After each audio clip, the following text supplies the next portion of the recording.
And we will tell you a little bit more on the day how that progresses. So we're going to start with the 5 talks, and then we'll have a coffee break. So our talks today continue on our discussion from yesterday. We had a very nice discussion. We had very nice presentations. We've talked about observations. We've talked about a little bit about models. I think we will have to continue on this subject today. And the only way to do it is to do some modeling. And Martin Chipperfield will tell us how to understand what we avoided with the Montreal Protocol. Okay, thank you, and good morning, everyone. I'd also like to say thank you very much to the organisers for letting me speak here. It's a very big honour. So my talk is going to be about the world avoided. So it's a model-based talk, clearly, because we can only estimate what the world avoided is by using models. And it's quite a simple thing to do as a modeller, to run these scenarios which didn't really happen, to make estimates of what would happen without the Montreal Protocol. But I think it's very important to do this. As we heard yesterday in the first few talks, I think Herbert in Truth said, in the 1980s, people were concerned about the possible catastrophic loss of ozone and huge increases in skin cancers, etc. But that didn't come to pass, and some people would wonder what was all the fuss about. Whereas by doing simulations like these, of what was avoided, that you can produce pictures that really sort of engage with the public and policymakers to show the success that we're all talking about. So it's a quite simple talk. I'm going to show you some examples from 2 types of world avoided studies. The first is what's happened so far, which I'll use offline chemical transport model simulations where we use the real meteorology from the recent past. And then I'll talk about other studies that have used coupled chemistry climate models for simulations later in this century of much bigger possible changes. So this is the classic picture of the chlorine loading under different scenarios. So we saw the yesterday. Without the Montreal Protocol, the effective equivalent stratospheric chlorine would have followed a path something like this, where the Antarctic ozone hole appeared about 1980, mid-80s, at this level of equivalent chlorine. Without the Montreal Protocol, it followed this curve up here, much larger increases in chlorine and bromine. So we would not just have an Antarctic ozone hole, but maybe much larger depletion globally. As we know, in reality, we're following this sort of lower curve here, so the overall impact of the Montreal Protocol can be taken to be this difference in equivalent chlorine. So what we do as modelers is we can run our models with the best estimate of the real scenario and the world avoided type scenario. So to study the recent past, I've used an offline chemical transport model, which has the advantage of having very realistic meteorology, a realistic treatment of polar processes, accurate temperatures, and so on. And in this case, it's forced by ECMWF analysis. We ran the simulation from 1977 to 2013. We had these 2 scenarios, the Montreal Protocol, where we use the observed past mixing ratios, the surface of CFCs, HCFCs, and so on. And then a no Montreal Protocol scenario, where we increased the ODS emissions by 3% per year from 1987. So the difference in scenarios is given here. The lower curve is a sort of chlorine loading. Rather than following this Montreal Protocol curve, we would increase this. So by about 2010, you will see quite a significant difference between with and without the Montreal Protocol. So this particular study was written up in this paper we had about 2 years ago now, on the benefits already achieved by the Montreal Protocol. So what you see if you do these simulations is shown here. The results are presented in a few different ways. Taking this plot here first, the longer time scale, you see the difference in column ozone between the runs with and without the Montreal Protocol from 2000 to 2013. And you see an increasing difference between the runs clearly as the extra chlorine and bromine is depleting more ozone. So that's like the big picture. We zoom in on the more recent years where the differences are getting larger. We have the percent difference here and the absolute difference here. And you see increasing ozone loss in both simulations. In the Antarctic, the ozone depletion is getting larger. But if you look in detail, you see it's getting larger because there's more depletion towards the edge of the vortex, offset from the pole where the depletion is not yet saturated. And so there is still scope, there would have been scope for the Antarctic ozone hole to increase in size, but in sort of relative terms, the bigger differences are seen in the Arctic, where there's more depletion and there's annual variability because we're using the real meteorology here. And as we heard yesterday, the Arctic winter of 2010-11 was particularly cold. So that year there stands out as quite significant, and we start to see quite large relative depletion. At middle latitudes, looking at the percentage plot, there's still like an extra 10% depletion at mid-latitudes at certain times of year already, just a few years after the Montreal Protocol really started to have an effect. So already by this stage, middle latitude ozone depletion has become appreciably more severe.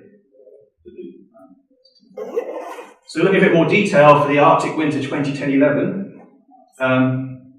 we're using this offline CTM, so we heard yesterday again that these models tend to give very good simulations of column ozone in this case, in the polar region, models compared to OMI data for the minimum. And you see the big difference in 2010-11 was this appearance now of very large depletion, in effect an Arctic ozone hole, if you like. And that's shown in this simulation here, where we're showing the model results. The OMI observations are up here. The best model simulation with the Montreal Protocol chlorine scenario is here, and the run without the Montreal Protocol is here. So the date is running through December, so on. So the this winter was one where there was large ozone depletion, in some ways the record ozone depletion, if you like. But you see in this simulation here that it's going to get even worse. So again, the simulations show the relatively good agreement between these offline chemical transport models with the, as I said, realistic meteorology, giving quite a good simulation of the satellite column observations. We're into now February. In this real simulation, you see this appearance of sort of low ozone, but clearly, if you like, you can say there's an Arctic ozone hole in the run without the Montreal Protocol. So this study really emphasizes the fact that we've already had quite significant benefits from the Montreal Protocol, even for the difference in chlorine loading from about 3.5 ppb to about 6 ppb by this stage. This is another diagnostic just showing the area of the ozone holes as measured by the 220 Dobson unit contour. So the Antarctic ozone hole gets a bit bigger. It appears to start earlier, but that's just because you cross the threshold of the 220 Dobson unit contour earlier because of general lower levels of ozone. Meteorology is the same in both runs. But you see this not just in Arctic winter 2010-11, but other years you would sort of diagnose what you might want to call an Arctic ozone hole. These other warmer Arctic winters. And that can be translated into the impact on surface UV. So for the run here we show the UV index with the Montreal Protocol run. We see the typical values of UV indices about 16 in the tropics, values being about 8 so in latitudes like France and Britain. The change due to the World Avoided run is shown here. Large percentage changes clearly where there's these polar ozone depletion. But if you convert it to an overall average for the year, you see about a, say, 8 to 12% increase in UV flux over the year in Australia, about 14% in Europe. which you can then, as a modeler, convert into some estimate of the increase in cases of skin cancers, as indicated here. Yeah, so this study was, like I said, the recent past.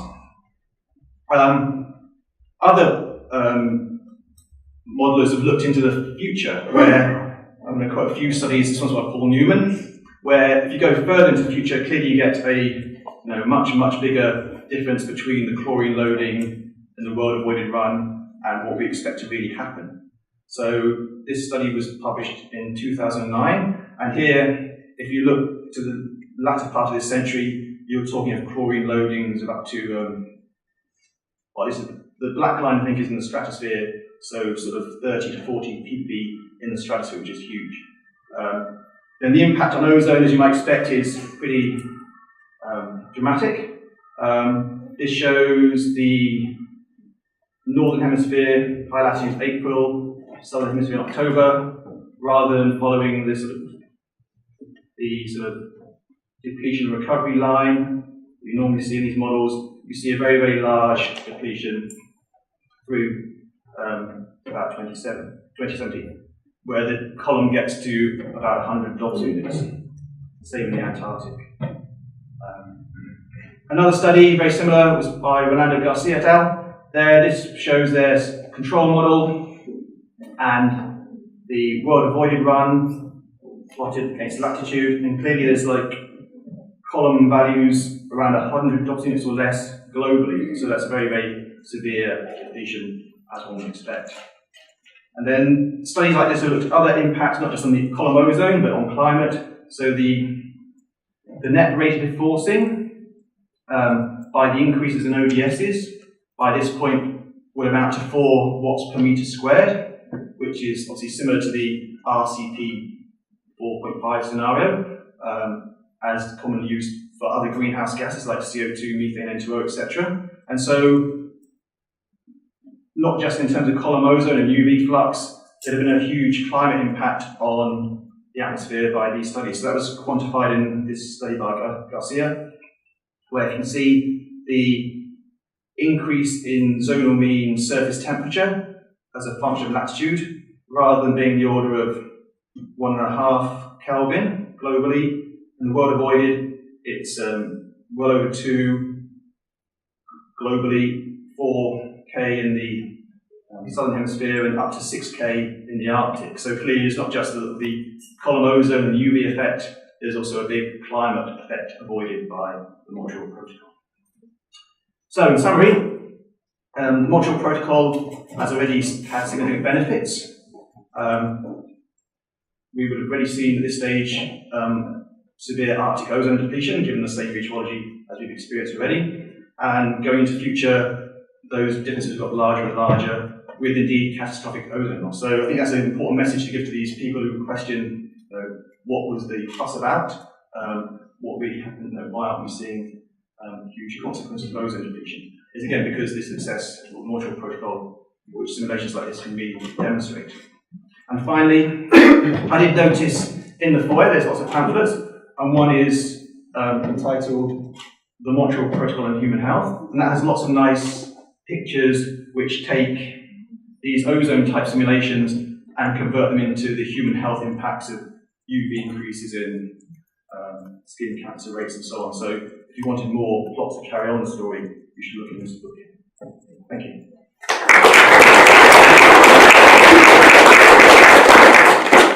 And we have time for a couple of questions.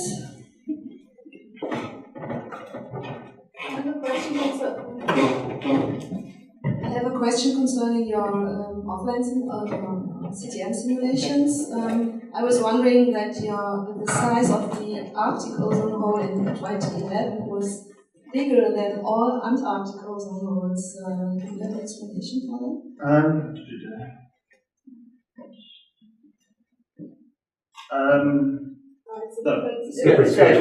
Okay, thank you.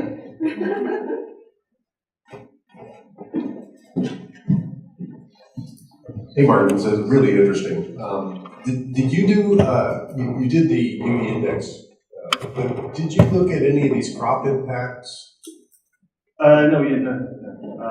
We weren't really thinking about that, but would be interesting to see if there's other effects on that. I think, in our study we took a look at, there's, so you can get the action spectrum for wheat and other things, corn and so on.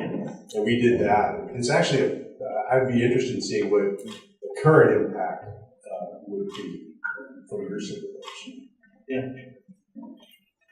Well, I'm sorry if we need to move on, otherwise we're going to be out of schedule.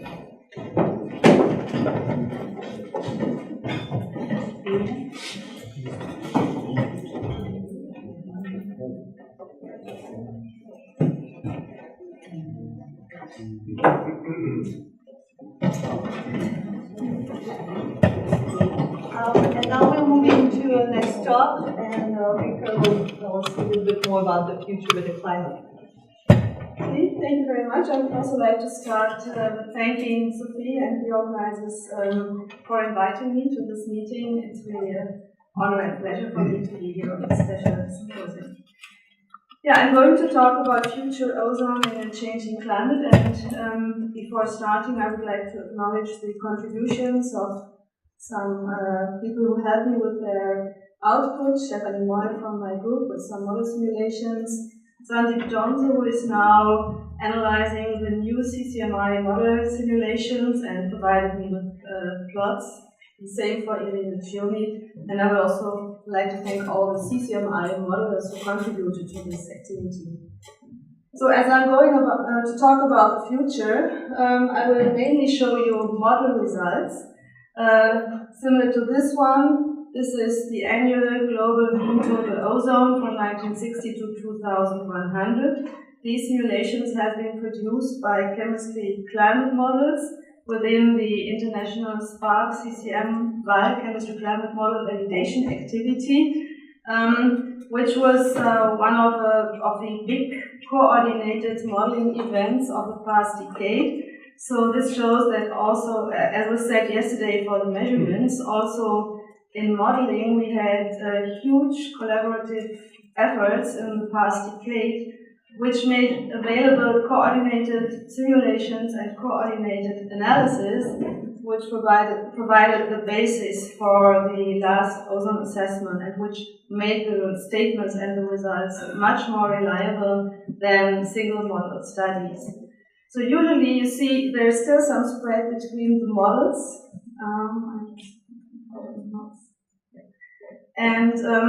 But what you then do, you calculate multi-model means, that's the thick black line, and the gray shaded area gives you the uncertainty range derived by the models. And then you can make plots like this. You see here the ozone decline since the 1960, annual global mean, you see the minimum and the slowly increase. And if you look at which year this thick line crosses a baseline here for 1980, you can derive years when ozone will return to historical values. You can do the same thing for the polar regions in spring, because in this time we have strongest ozone depletion. And you can also do the same thing for the tropics. And here for the tropics, I plotted also the CLY content. So actually that's here on the right side. That's the lower stratospheric inorganic chlorine, which is responsible basically for the ozone depletion. And you can see here that indeed we have in those years in the 1980s and 90s when chlorine increased strongly, total ozone declined, and now we are in the phase that CLY goes down again and total ozone increases again. But if we look at the end of this century, there is something confusing. Chlorine is further going down, so we would expect total ozone to continue to rise. But you see here that this is not the case. So there are some other processes going on, and these are chemistry climate interactions, which really play a role in different regions of the atmosphere. And that's what I'm going to talk about here. So the outline of this talk is I go to talk a little bit about how increasing greenhouse gases, which is mainly CO2, affect ozone recovery. I will talk a little bit about two special regions in the atmosphere. This is the tropics and the Arctic Spring. Actually, I had already removed the Arctic Spring from this talk because I thought I don't have enough time. But after Jean-Pierre's talk yesterday, I decided to put it back again, so hopefully I have enough time at the end. So I will then talk a little bit about the impact of different climate change scenarios and about the relevance of two specific greenhouse gases that are going to increase, that's N2O and methane. So what you see here is first analysis of the new CCMI simulations. CCMI means Chemistry Climate Model Initiative. This is the follow-up initiative after CCM 2, so it's a Spark IGAC activity. And again, a big number of modeling groups, I think in this case it's more than 20 groups, have performed coordinated simulations with identical prescribed boundary conditions. And these data have been analyzed together. And what you see here is always the multi-model mean, what I'm showing here. And as an example, I chose again the polar spring area and time. And what you see here is different simulations. The red curve is the standard simulation with changing ozone-depleting substances and also increasing greenhouse gases according to the medium RCP6 scenario. Then we see a simulation where the ODS have been fixed at 1960 levels. That's the brown curve, and you see there doesn't happen much with ozone, only very low in the annual variability. But if you then look at the green curve, that's the simulation where the greenhouse gases have been fixed at their 1960 levels. So there is no change in greenhouse gases between 1960 and 2100. It's constant over the whole simulation. And what is shown here is total ozone, not the anomalies, but the absolute values. And you see that the Antarctic stratosphere, polar stratosphere in spring is not affected at all by increasing greenhouse gases. Both curves are nearly identical, even the recovery date for 1980.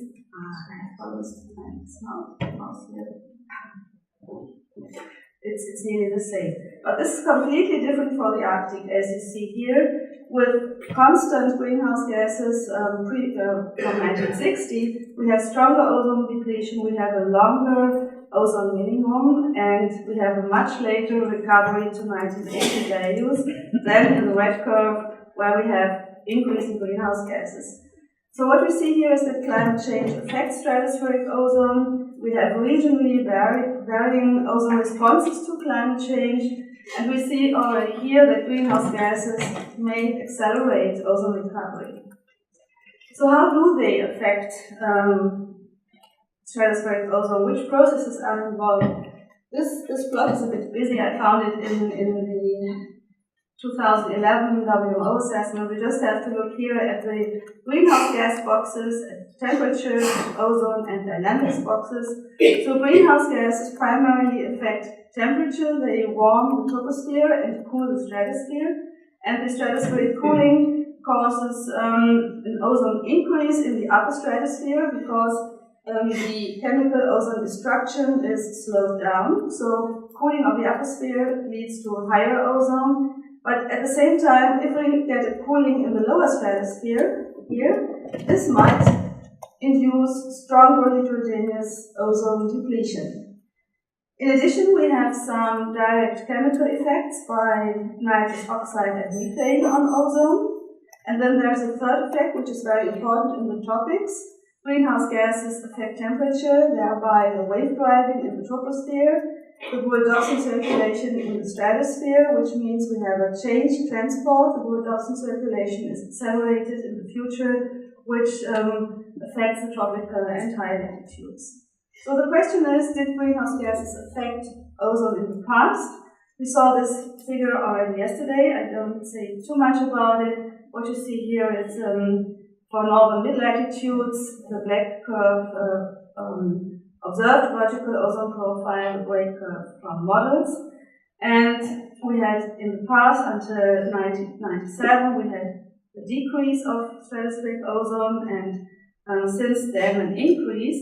And if you look at the red and green, blue two curves, you see the decrease is mainly induced by ozone-depleting substances, but the greenhouse gases already in the past had a counteracting effect. So they reduced a bit the effect of the ozone-depleting substances. And in the future, both will act in the same direction, like since 2000.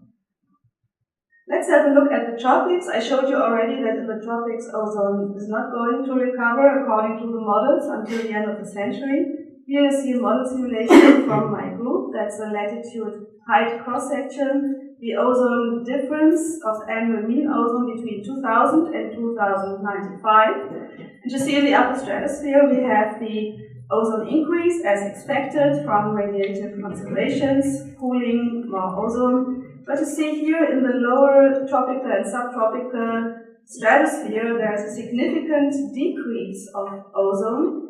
And if we look into more detail which processes cause this decrease that has been done here, so we could look at transport and chemical production and loss processes, and in the lower stratosphere it's very clear that ozone decreases because of transport processes. So in the tropical lower stratosphere we have an increased upwelling and a faster transport, upward transport of ozone, which leads to this decrease in the lower stratosphere. And if we integrate it over the whole column, we see this decrease in the total column.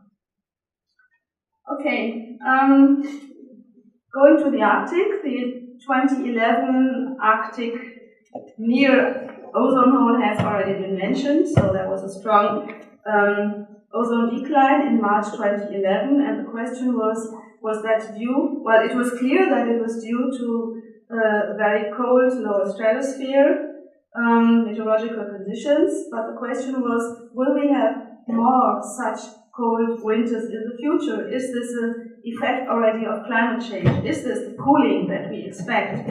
And we looked at this in our model, and what you see here is the model results. That's a transient simulation, and in the first half of the 21st century, we find cooling of the polar lower stratosphere, but only in early winter. This is a significant cooling in November and December, but there is no cooling in mid and late winter, because then dynamical activity is stronger. But due to this early winter cooling, we get higher VPSC, so potential PSC volume, and then our model can produce in individual years ozone-like depletions. But this doesn't happen anymore in the second half of the century because of dynamic activity. So, and finally, I will have a look at the climate change scenario. So the models can use different climate change scenarios because we don't know how the greenhouse gases will evolve in the future. So on the right side, you see the RCPs that are used now in the new CCMI simulations. So we have different scenarios from very low to an extreme high greenhouse gas increase scenario. And here you see how the models respond. This is for the annual mean for the tropical latitudes and also for mid-latitudes and the polar latitudes in spring. The evolution of the stratospheric ozone column, and you see that in all cases, except for the tropics and the Antarctic, we have strongest future increase of stratospheric ozone in the strongest RCP scenarios. So the more greenhouse gases, the stronger ozone recovery will be in the stratosphere. This is not true for the tropics again, and why it doesn't happen we can see here. That's again the same kind of projection into the future. But here we look at different partial columns, and in the upper stratosphere here you see the increase that I showed already, and in the lower stratosphere we see that in the strongest scenario we have a very strong decrease. That's again because of the increased upwelling, and in the troposphere we have a strong increase of tropospheric ozone in the strongest scenario, and we have to add up all these three contributions to get the total effect. Okay, I think my time is done. So I will skip the future methane and N2O and go to conclusions. Thank you very much.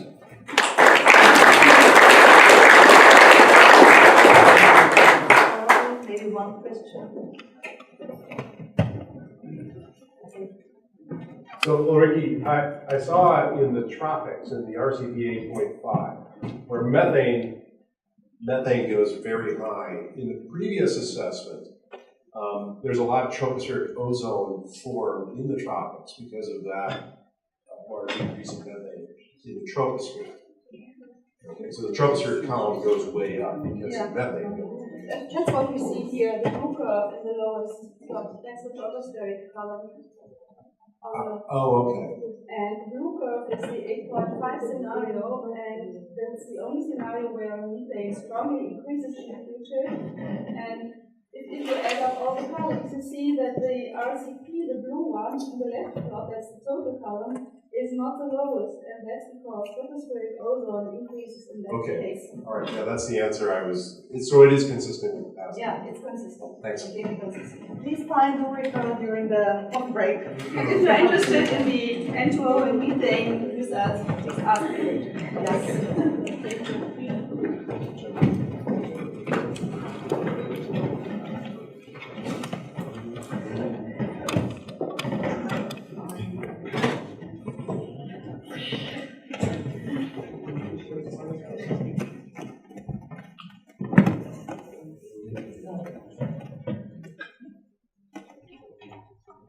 So we'll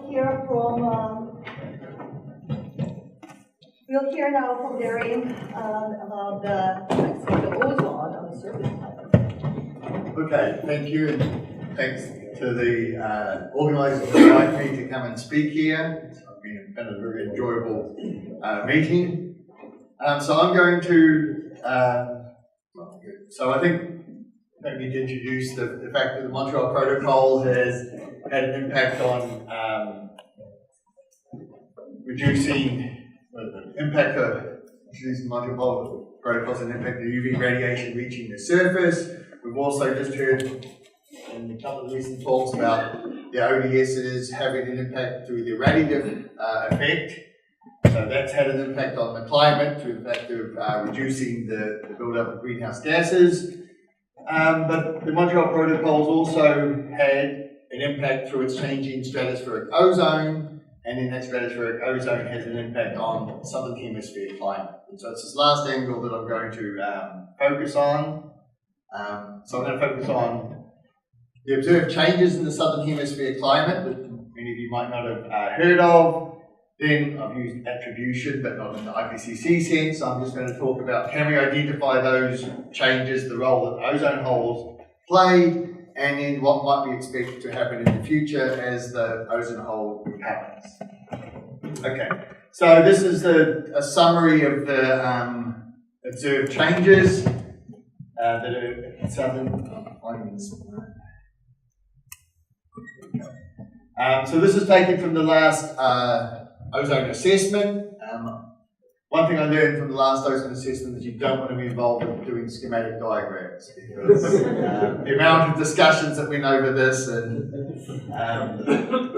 so we won't go about the details. The key points to take is that we know that the ozone hole has caused a decrease in ozone over Antarctica. That's resulted in a cooling of the polar lower stratosphere. But then associated that, or coincidence with that, there have been changes in the tropospheric circulation. I can't seem to find where the mouse. And you can kind of qualitatively describe these as a southward, like poleward shift of the circulation. So there's a strong westerly winds in the mid-latitudes. They have moved poleward. There's the descending branch of, say, the Hadley cell, so that's moved poleward as well. Associated with those poleward movements, there's been a shift in the storm tracks and precipitation patterns. I'll go into some examples of this. And there's also indications there's been changes in the ocean. So a key, one of the hopefully take-home messages is that in the southern hemisphere in the last few decades, during southern hemisphere summer, there's been a coherent shift in the tropospheric circulation, and it's had an impact on the ocean circulation as well in the surface climate. So just to step through some of the evidence for this, this is going back to, this is a plot showing the trends in ozone. These are plots of pressure versus month of the year. These are trends. Whoa.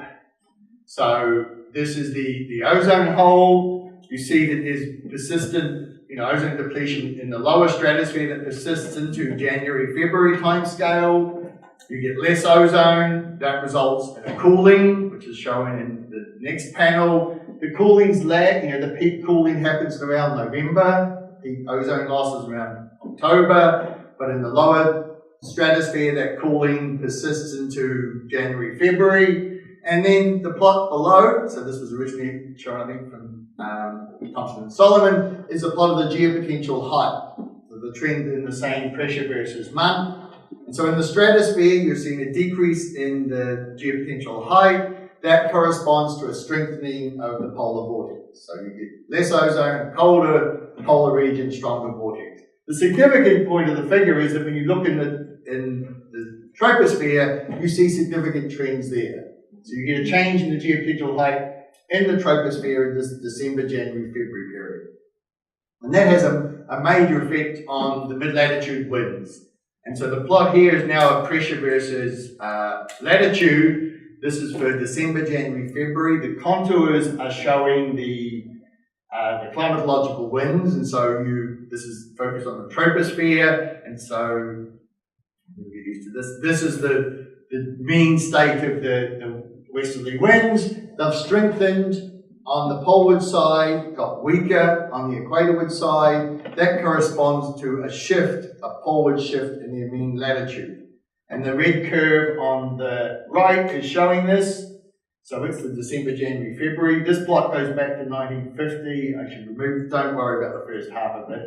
But the latter half is when you can see that the red curve is showing that there's been this poleward shift of the jet maximum.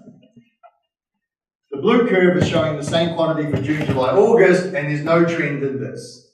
So you get this change in these westerly winds during summer and not during winter. This is a key aspect when we come to trying to attribute the change, because this is a signature of, this would be a signature might be associated with ozone. It wouldn't be the signature you'd expect for increased greenhouse gases. Once you change these westerly winds, or associated with those changes, there's been a widespread changes in the southern hemisphere circulation. The edge of the downwelling of the Hadley cell has also shifted poleward. The different curves there are the different reanalyses.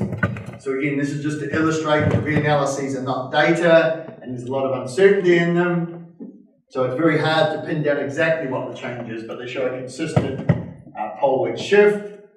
There's been changes in the storms, the storm tracks. One aspect is there's been changes in cattle flows, which is the plot at the bottom. There's also been changes in the precipitation pattern, and there's been an increase in precipitation at high latitudes associated with the storm track associated with the mid-latitude westerlies. There's also been changes in the subtropics associated with this expansion of the Hadley cell. And so there's been changes in clouds as well. We heard yesterday about the impact of clouds on the UV reaching the surface. There's been a clear signature of clouds changing as the jets change, the location of clouds have changed as well. And if you start changing the winds that are blowing over the ocean, then you have a potential to actually change the circulation in the ocean. And so I'm not going to go into the details, but in the ocean, they talk of these subtropical gyres, which is driven by the winds blowing over the top. And if you had this poleward shift and strengthening, you would expect those gyres to kind of increase. And there's observational evidence for that, which is shown here. This is the sea surface height, but you can, this is sensitive.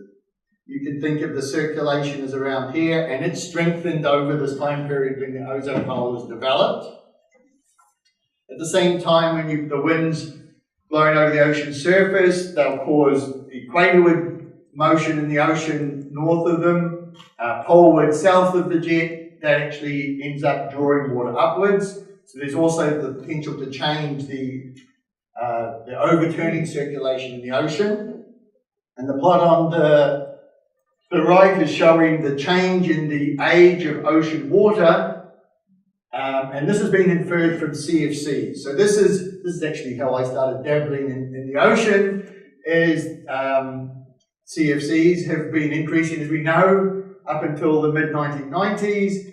A small fraction of them get dissolved into the ocean. They then get conserved in the ocean, and they're a kind of clock tracer. So when you go to the ocean, they can measure the amount of CFCs at depth, and then you can compare how long ago was that value observed at the surface, and that gives you an indication of the age of the seawater and then the circulation.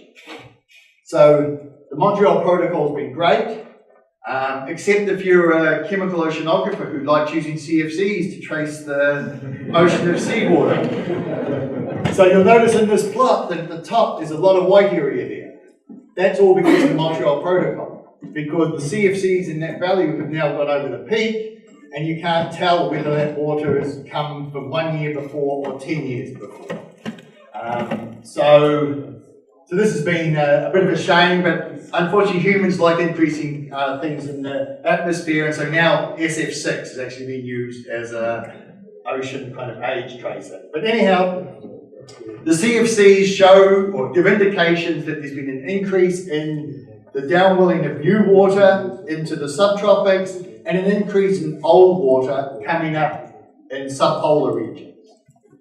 And then you can speculate, it is a bit of a speculation, more this deep water that's been brought up has a lot of old carbon. So the natural carbon that's built up in the oceans over thousands of years, the largest concentration is at the surface. And if you bring up more of that to the surface, that changes the disequilibrium between the atmosphere and ocean. So if you bring up more old natural water, the ocean will take up less of the CO2 that we're putting in the atmosphere. So there's some indication that this change in circulation has changed the amount of ocean uptake of carbon. So this actually has the potential that the ozone hole has impacted the southern hemisphere climate, but impacts the ocean uptake of carbon, and so there's a huge kind of a feedback there. Okay, I should move on. And so I've said that I've been linking this to ozone. To actually make this attribution, we have to just do models, unfortunately. Well, the seasonality is one thing, but we can use models, and we can go in and change ozone, but not change greenhouse gases, etc. And there's been a large number of studies, and they've all shown that the plot at the top is showing if you just have ozone depletion, it shows in these models you get the jet moving poleward. If you just increase greenhouse gases, as they have over the recent past, you get the same structure, but it's much, much weaker. And then if you add them both together, you get the bottom plot, which is dominated by ozone depletion. So increased CO2 and the ozone hole have the same signature. They'll both move the jet poleward, but the ozone's been much stronger. And I'm going to move on. And so that brings into, that's what's happened in the past, and there's a whole lot of other studies to show that. If we want to know what will happen in the future, so we already have some indication that the ozone hole is stabilized and maybe starting to recover. So now in the future, we're going to expect the reverse circulation changes because of ozone recovery. Okay? We're going to expect the warming in the polar lower stratosphere. That would move the jet back towards the equator. But at the same time, we're putting more and more CO2 into the atmosphere. That's going to keep wanting to move the jet back towards the pole. And so when you do simulations, this is a simulation that the first plot is showing me you have both ozone recovering and greenhouse gases decreasing. You get very little change, and that's because of a partial cancellation. Exactly what will happen in the future is going to depend somewhat on the greenhouse gas kind of scenario. So this is a plot showing goes from 1900 through, there's little change until the 1960s, the jet moves poleward, then it's stabilized, and then what happens in the future is going to depend on the balance between the relevant greenhouse gases. Okay, I will stop there, thanks.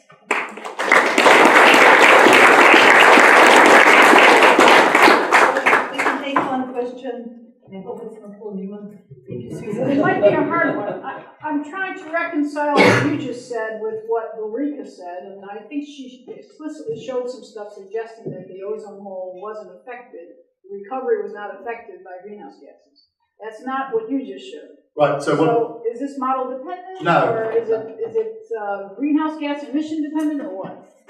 So this is showing that this is, the difference between these is the difference in the troposphere jet. So this is the greenhouse gases are not affecting what happens in the ozone. They're affecting what happens in the troposphere. So this is the jet movement. So this is saying greenhouse gases, the scenario doesn't have to affect the ozone, stratospheric ozone recovery, but they will still change the tropospheric circulation. But do they affect the ozone recovery?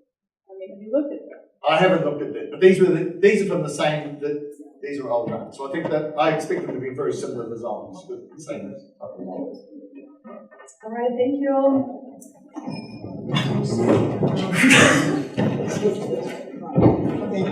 So now we have to go back and discuss the development of the Montreal Protocol as governance, and so Tina briefly will give us a talk, and she is taking from the Ocean Secretariat UNEP perspective from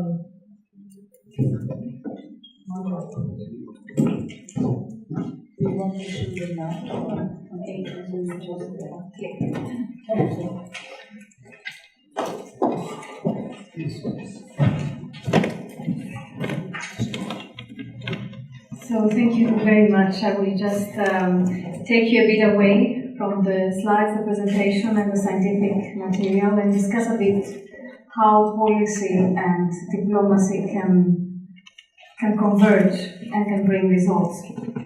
So anniversaries, apart from celebration, provide an opportunity to reflect on what has worked, what can change, what can be replicated perhaps to different settings.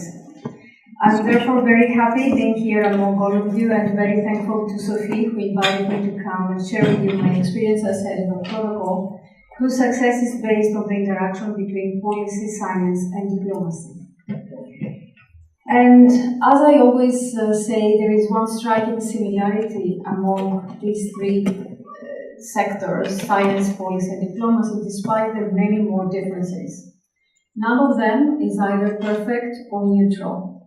Scientific discoveries, national regulations, international agreements, they all have an impact in our lives. And if we bring all three together in a solid but flexible governance structure, then we are able to address those impacts and share more evenly the consequences across different nations. And this is exactly what the Montreal Protocol has been doing in the last 30 years. I would like to talk this morning to walk you through three issues. The governance structure of the protocol as a factor of its success, the reflections on a new diplomacy based on the recent experience of the Kigali Amendment, and third, the relevance of the protocol's governance structure to other issues that are beyond ozone. So back in the 1980s, the CFCs were used in thousands of products in our homes and offices and were part of our daily lives. Billions of dollars of international investment and hundreds of thousands of jobs worldwide were involved in the chemical and manufacturing industries that were producing and using CFCs. 33 years ago, as I think yesterday you have been presenting, controversial scientific theories were published about the effects of CFCs reaching the stratosphere and causing ozone depletion. The calls to eliminate CFCs took on urgency because of the growing public concern that there were impacts on human health. At that time, technological alternatives were either non-existent or considered to be too costly or unfeasible. So the arguments for controlling CFCs rested on unproven scientific theories, and industries were aligned in opposition to any controls. Despite these obstacles, 30 years ago, the Montreal Protocol was signed. The Montreal Protocol unleashed the financial resources and prompted industrial research to pursue alternatives for chemicals that were thought to be indispensable by that time. And hence today we have an example of how science and diplomacy can interact effectively to address a global threat. Yesterday, Steve Anderson talked about some characteristics very typical of the Montreal Protocol, and I would like to highlight some of them. Scientific assessment panels were established to review scientific evidence and technical, economic, and environmental issues apart from the science on an ongoing basis. Based on this information, nations were able to strengthen the treaty's provision. Public-private partnerships from big industries to small, medium enterprises together with UNEP, governments and non-governmental organizations work together to diffuse new technologies and eliminate CFCs across the world. The dedicated financial mechanism, as you all know, the Multilateral Fund, was created to assist developing countries in acquiring new technologies. Clearly defined targets and schedules were established to phase out specific controlled substances. And finally, parties created a mechanism to monitor compliance with the reporting requirements in an approach that facilitated compliance rather than punishing non-compliance. It is amazing to see that the governance structure of the Montreal Protocol has remained unchanged in its 30 years of life so far. Despite the rather confined mandate, the change of the specific refrigerants, its exposure to the various stakeholders is bigger than in any other convention. The recent incorporation of the HFCs has definitely broadened the protocol's mandate, but is confined in the same sectors of the ozone-depleting substances without challenging institutions and its governance structure. So what keeps this protocol alive, successful and relevant after 30 years? Before responding to this question, I would like to share with you some lessons learned from the recent negotiations leading up to the Kigali Amendment, lessons that could also shed light in regard to this specific question.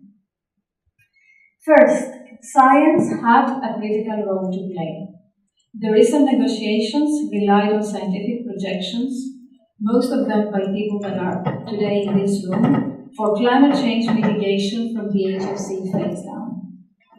Second, setting realistic and tangible objectives led up like stepping stones to the overall objective, which was the amendment of the protocol. Third, the reframing of the discussion to first resolve the technical issues before the beginning of the negotiations on specific language assisted the parties to reach an acceptable outcome for all. The specific challenges were broken into specific issues that could more easily be addressed. And since I'm now living in Kenya and I'm considering myself an African, they say in Kenya that if a dead tree falls, it carries with it a live one. Had any one of the elements of the discussions failed in the recent negotiations, it could have taken the others with it. Fourth, promoting informal discussions alongside the formal ones offered a forum for different approaches, ideas, and positions to be clearly and freely expressed, unhindered by countries' position and going beyond the very, very strict UN setting. I would like to acknowledge that we have organized many workshops. We address challenges, we try to resolve issues. We have professional facilitators moderating these discussions. And also we have a series of informal briefing notes which contain factual and technology-neutral information to address the most contentious challenges of the negotiation. Fifth, engaging all stakeholders through parallel discussions. It was amazing to see that apart from the discussions between governments, there were ongoing discussions between industries from the developed and the developing world, assisted in identifying problems and in finding financial solutions. Sixth, and perhaps the most important parameter in reaching consensus, was the injection of a sense of optimism, pride, ownership of the process, and building trust among the parties. And seventh, the process itself enabled the parties to reach a fair outcome. The negotiation of the Kigali Amendment was firmly grounded in the main principle which underlines the Montreal Protocol, which is that of equity, ensuring that developing countries, Article 5 parties, are empowered to comply with their legal obligations, including through the assistance of the Multilateral Fund. Coming back to the question of what keeps the protocol relevant and alive, I believe the answer lies in the protocol's robust governance structure. It is a credit to all those who have built it and who allowed for flexibility in tightening existing controls and building in new measures. Its solid yet flexible foundation provided a firm grounding for the Kigali negotiations to experiment with the different negotiating techniques that I have described in a forum where countries, governments, non-governmental organizations, and scientists are all brought together thanks to the United Nations. The protocol's governance structure and the ongoing commitment of its parties over 3 decades have fostered the passion and community interaction that have been critical to the protocol's success. It remains to be seen whether the mandate of the protocol can be broadened to address other issues that are not strictly related to refrigerants, cannot be easily measured in terms of compliance, and are not confined within the chemical industries. It also remains to be seen whether the governance structure of the protocol can be used in areas that go beyond the ozone layer protection and even areas that are beyond the environmental sphere.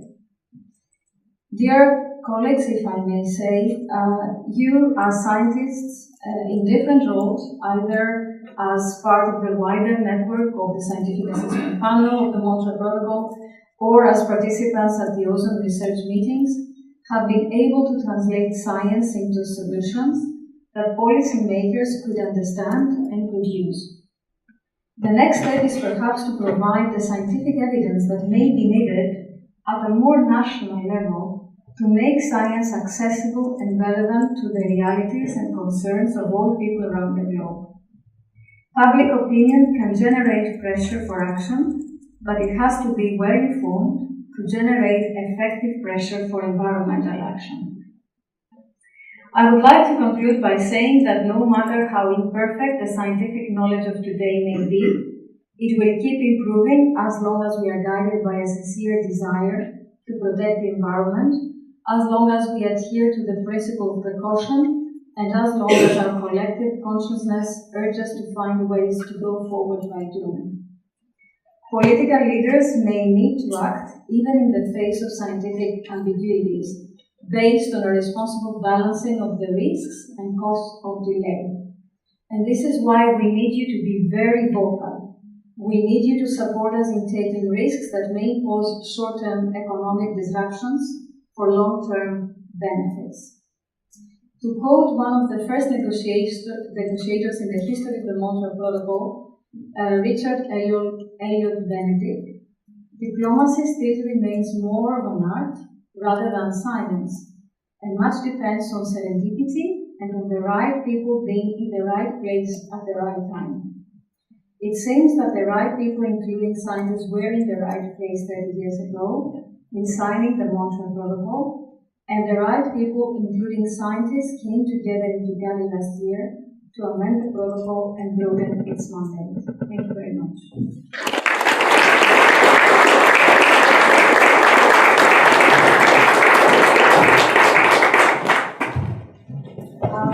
Can we ask any questions to you? Yes, of course. Anybody has any particular questions about the works of the Montreal Protocol?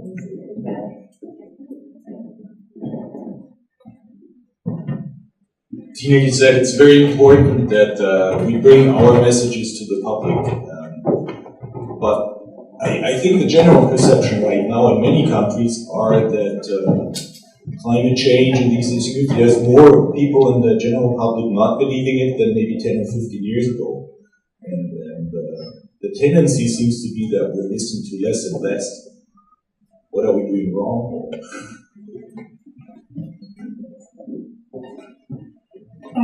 To be very honest, and this is why I have mentioned that we want you to be more vocal, I think one of the problems with climate change is that the ambiguity that some scientists had regarding the science of climate change was brought into the discussion and was brought as part of the political problem. So I think in the ozone hole and in the ozone layer depletion, parties, governments were, and also the public, were a bit more, how can I say, consolidated in an approach that was saying that scientific evidence is there. Perhaps we are not 100% sure, but this is the trajectory, and we have to act in terms of precaution. In climate change, I think that scientists have not been so vocal in the right time when the discussion started. And I think that it was after the negotiations that we had the science supporting that climate change is happening. Now, today, yes, science is being, I think one of the main problems today is how you can doubt science. And I think this is why the UN is important as a forum where all these different stakeholders can be brought together and negotiations perhaps can take place. But of course, the climate change discussion is a really, really politically burdened issue because it affects many sectors across the economy. In the ozone layer discussion, the economic sectors that are affected are much more narrowed down, and new market niches are being developed. So I think this is a very big difference between the two issues.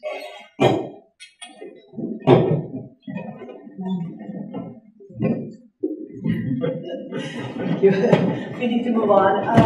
Thank you very much. So now I'm going to have get another talk on the climate effects of the Montreal Protocol, and you got it, and some Dutch builders will give us this talk. Yeah, thank you very much. It's nice that I've followed the work of Tina. I've been following the Montreal Protocol quite closely in the past 10 years.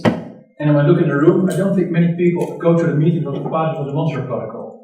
When I started going there, I thought it's quite boring, I thought in the beginning. But also you learn a lot. It was really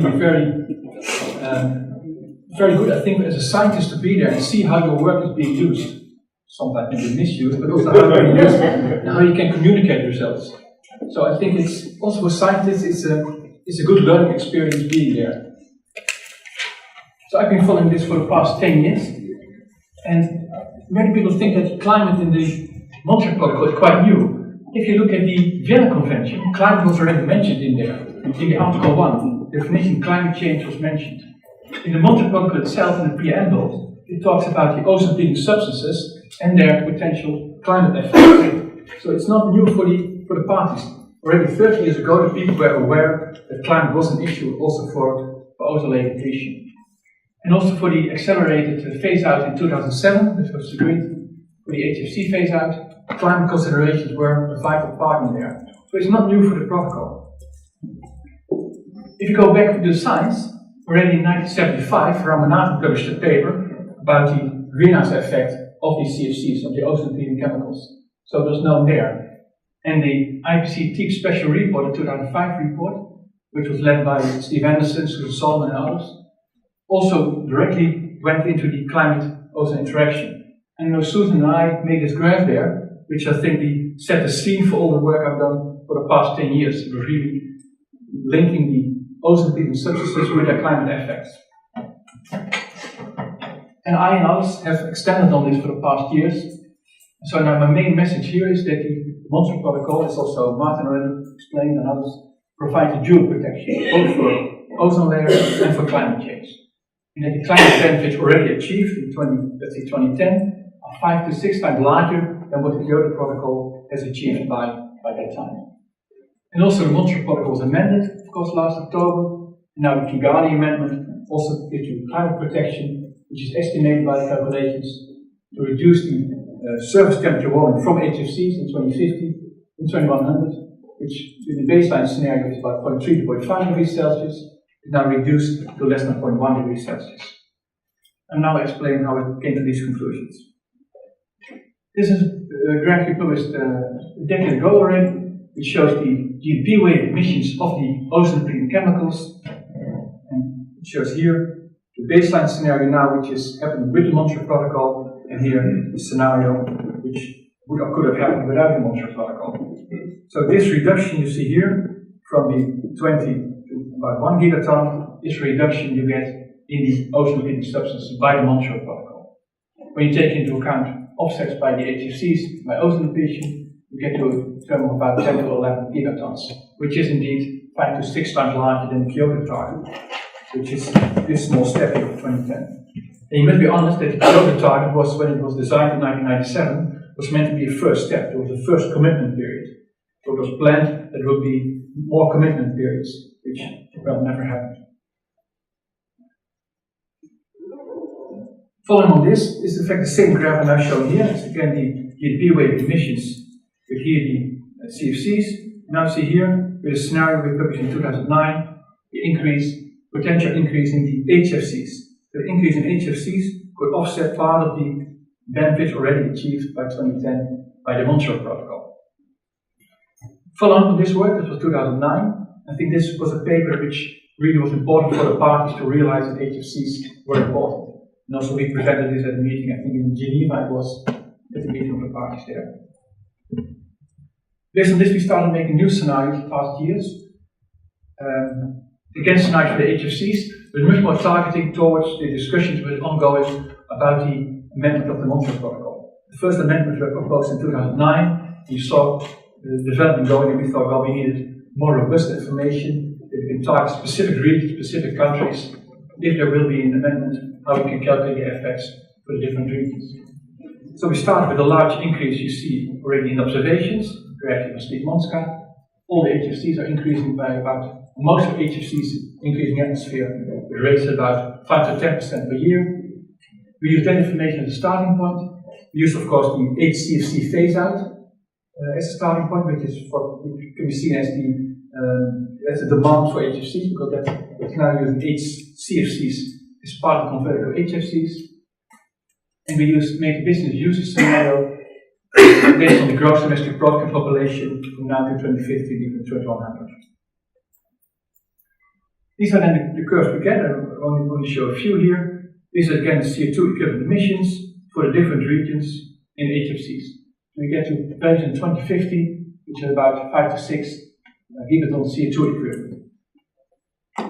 Currently, the largest emissions are still in the developed countries, USA and Europe.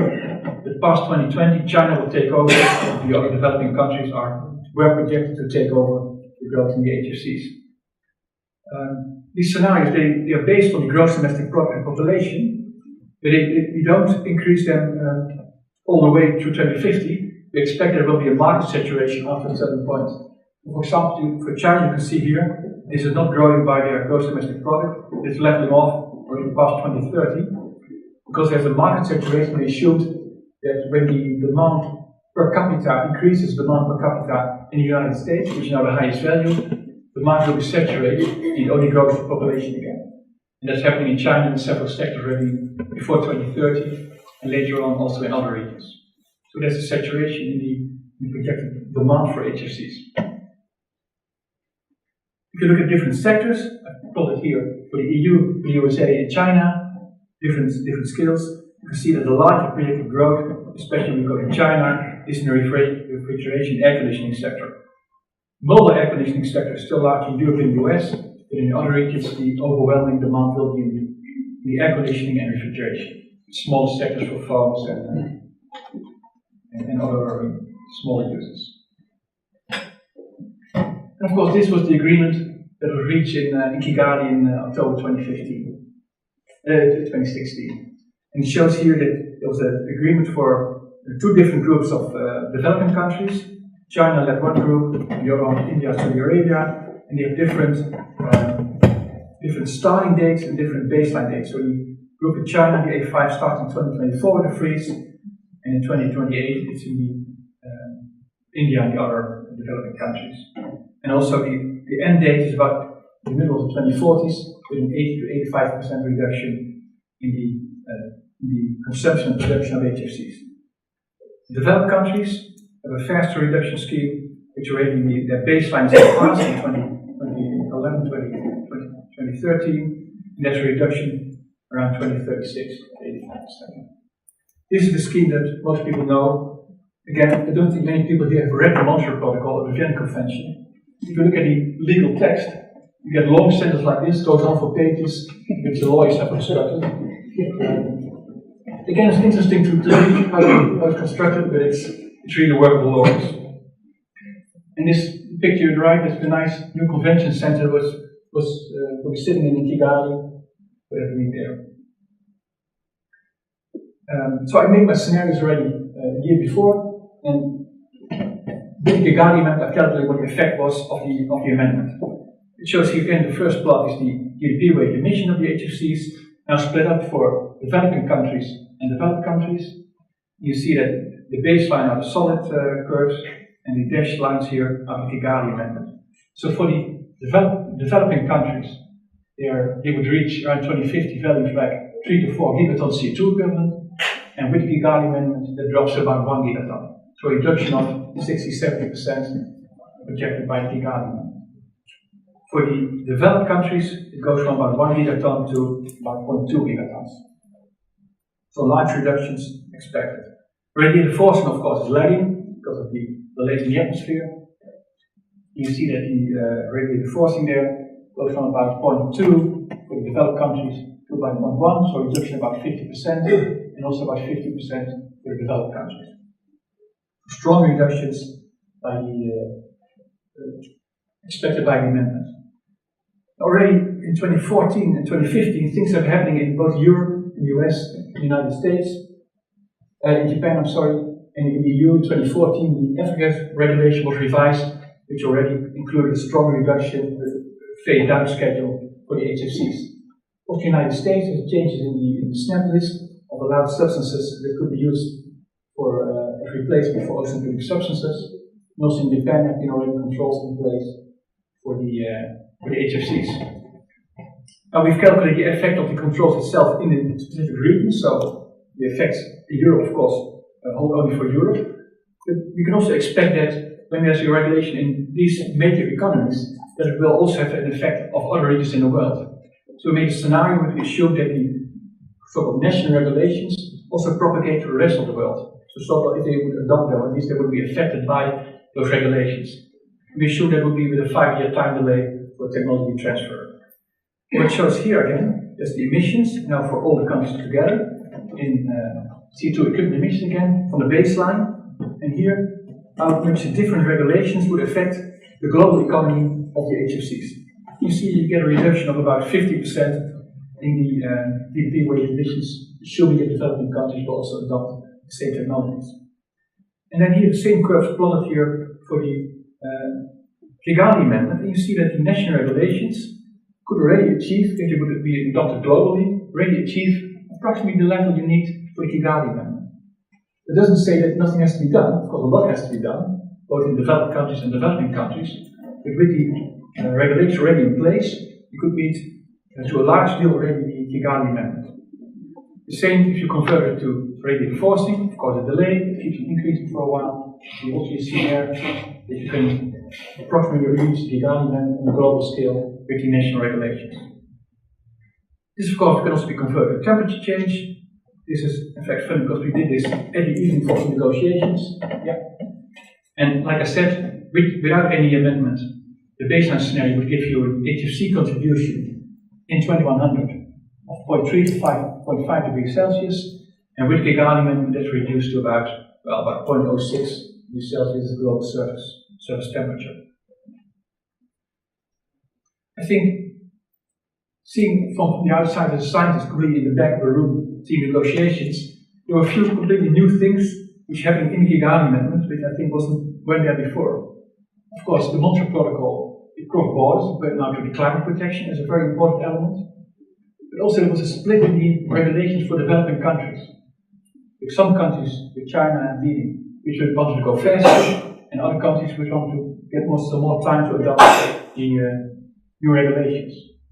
There's also in the amendment an exemption, of course, for high ambient temperature regions, mostly around the Gulf states, which have ambient temperatures over 40 degrees Celsius sometimes, and then there are questions if the alternatives for air conditioning are readily available. Now, I only talked here about the direct effect of the the Montreal Protocol about GDP related emissions. But of course, very important also to look at the indirect effects. The energy efficiency of air conditioning is vital if you don't want to lose the gains you get with the Kigali method itself. So energy efficiency is very important. And of course for industries, things like cost, availability, flammability, this all has to be considered. Which makes also the picture much broader than just looking at the chemicals. You have to look at the whole life cycle and product development. So I think I've shown you here that the Montreal Protocol is very successful. Kigali Amendment will give you a significant reduction in surface warming by the end of the century, and with the regulations which are already in place, the Kigali Amendment can be met for a lot of countries already by now. Yesterday there were a lot of nice pictures showing. I'm only novel in this field when you look at the people who are here, but I had at least one nice picture. When we are at the meeting with Martin, it can be sometimes very hard to sit there, and even the co-chairs are hard trying doing the work. I can't quite see that. It's up with my eye. Thank you.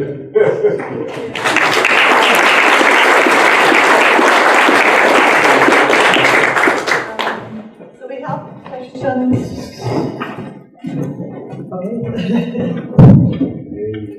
Yes, you said that one of the scenarios is if you have assumed that all the developed countries are taking action now, the US, European Union, Japan, and so on. Have you done any correlation, or is it easy to do it, for example, a big developing country does that? Because we don't know what will happen with the US and there's not regulation right now. But if China, for example, takes the lead, will that have a total different effect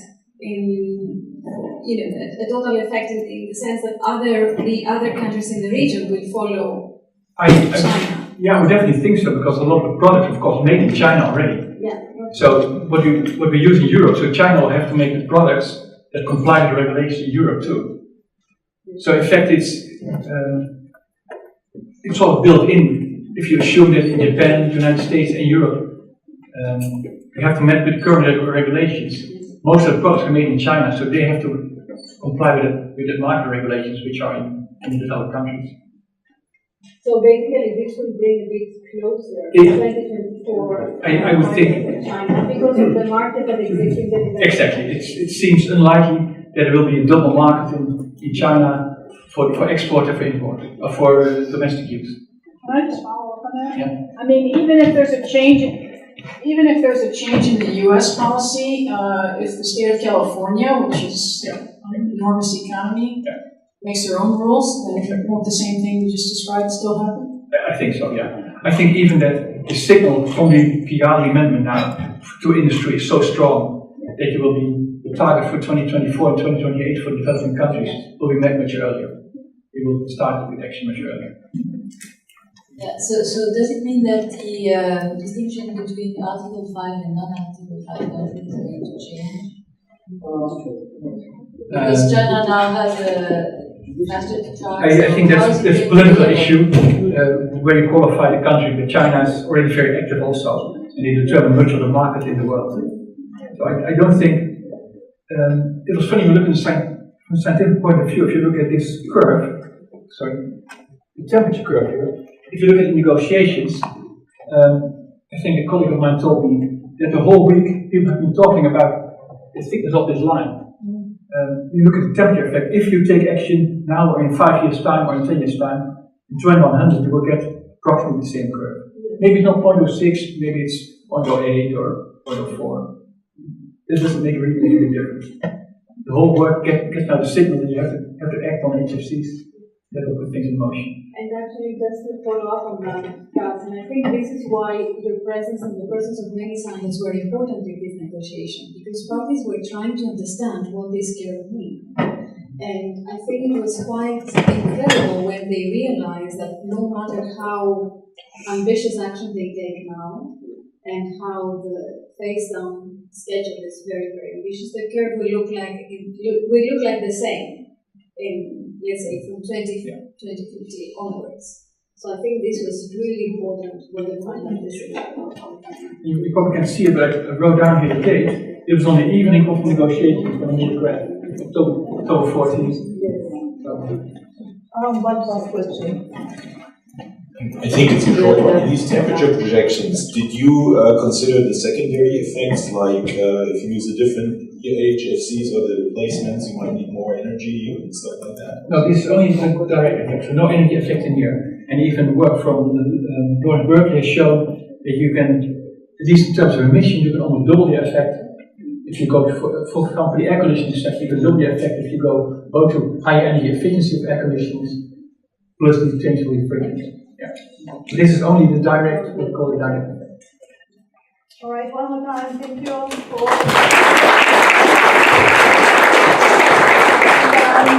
Off to the podium. Please come back. We'll start at 10:45. Thank you very much. It's a great pleasure to be here. My co-author is Marco Gonzalez, who's the second Ozone Secretariat, and also Sueli Carvalho, who was for the United Nations Environment Program, head of ozone investment, and personally supervised over $600 million in investment. I am the founding co-chair of the Technology and Economic Assessment Panel, and I was the deputy director for the EPA Stratospheric Ozone. So what we've done over the many years is we've not only kept the history of the Montreal Protocol, but we've been active participants and advocates. And so we bring to you, I think, a well-informed presentation of how science has influenced the success of the investment in the new technology under the Montreal Protocol. And we were specifically asked to suggest some of the backstory on how these technologies came forward. So we've selected those carefully. In making this presentation, there are many things that could have been done. One of the things we wanted to do is look at our own community and at the community of science and environmental effects, and I was going to suggest that perhaps the Ozone Secretariat could supervise keeping a better collection, because I think we've forgotten a lot of people in all our communities, and we would personally welcome if you have, if you can look at our presentation and you see there are names that are missing, we greatly welcome those added, and perhaps we can better remember the history that we've had. I'd like you to read the warnings of our presentation, if you don't mind.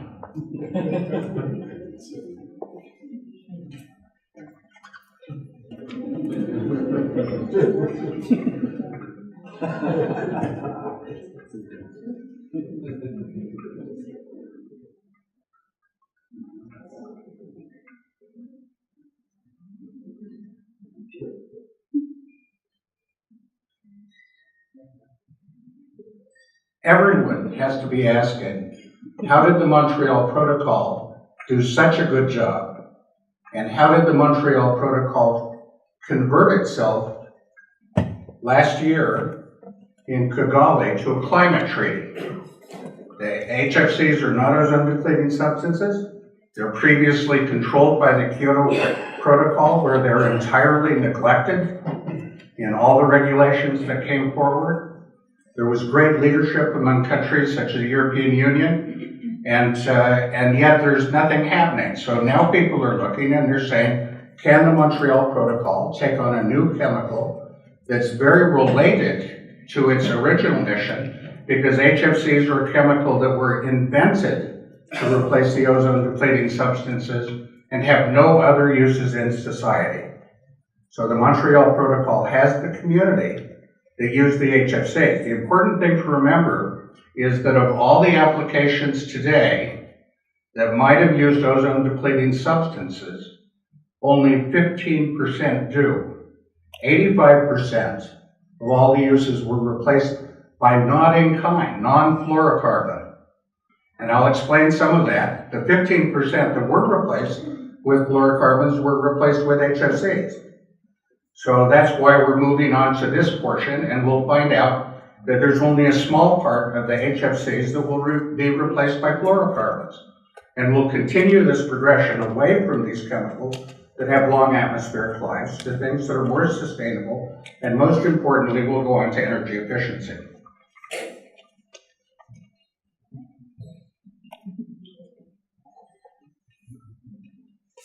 The Montreal Protocol is very successful, and we put together our own list. I'd urge you to look through the literature, because each of the sectors, the diplomats and the scientists, have described their own success. But I just thought I might describe it from the point of view with Sueli and Marco of the technology. What do we find important? Diplomatically, it was important because it was stable, it was secure, it was confident. That someone investing in a new technology knew the Montreal Protocol meant business, and there'd be very little relaxation. That if you spent a lot of money trying to introduce a new chemical, you could be sure to sell it. Scientifically, the advice was impeccable. If you were a business and you looked at the science assessment report, it told you everything you needed to know. It told you how good was your technology and how good were the others. It told you when the reductions would occur. And then institutionally, there's many parts that were done well. Everyone knows the Montreal Protocol has institutions that are professionally managed and undertake their work with high integrity. That means a lot to business as well. So now, turning to the question of the success technically and environmentally, you can measure this in ordinary metrics. How far have we come and how far are we going to go? We've got 1 to 2% of the chemicals originally ODS to finish up, and they're well underway. So that has to be the success of any treaty, the measure of the bottom line. But we also have this incredible foresight to avoid the HFCs. The HFCs were proposed for many more uses than they were applied. So you have to give credit for the industry to only using the HFCs where it offered some other advantage, non-flammability, non-toxicity, high energy efficiency. For the most part, they were not applied to cases where they were not needed. But of course, there are exceptions. There were places, for example, in Europe where hydrocarbon refrigerators dominated, and places like North America where they were prohibited by industry lobbying. And so you have to go back and look at those details and see what you can do. It's also true, though, that the technology was superior in most respects. So you can look at the charts of the technologies and you can find that they're what I call no compromise. That in most circumstances, the chemical was in no respect worse than that it replaced. So you have something like CFC 12, which is 10,200 GWP, replaced by HFC 134A in a period of 5 years for the world, more or less, for car air conditioning, with a GWP of 1,300, and now we're introducing HFO 1234YF with a GWP of less than 1. So that's a fairly straightforward system. And then the user satisfaction is incredibly important. Sorry, missed out on this slide moving ahead. The user satisfaction is important because the companies were able to introduce technologies that satisfied their customers, and the customers hardly noticed.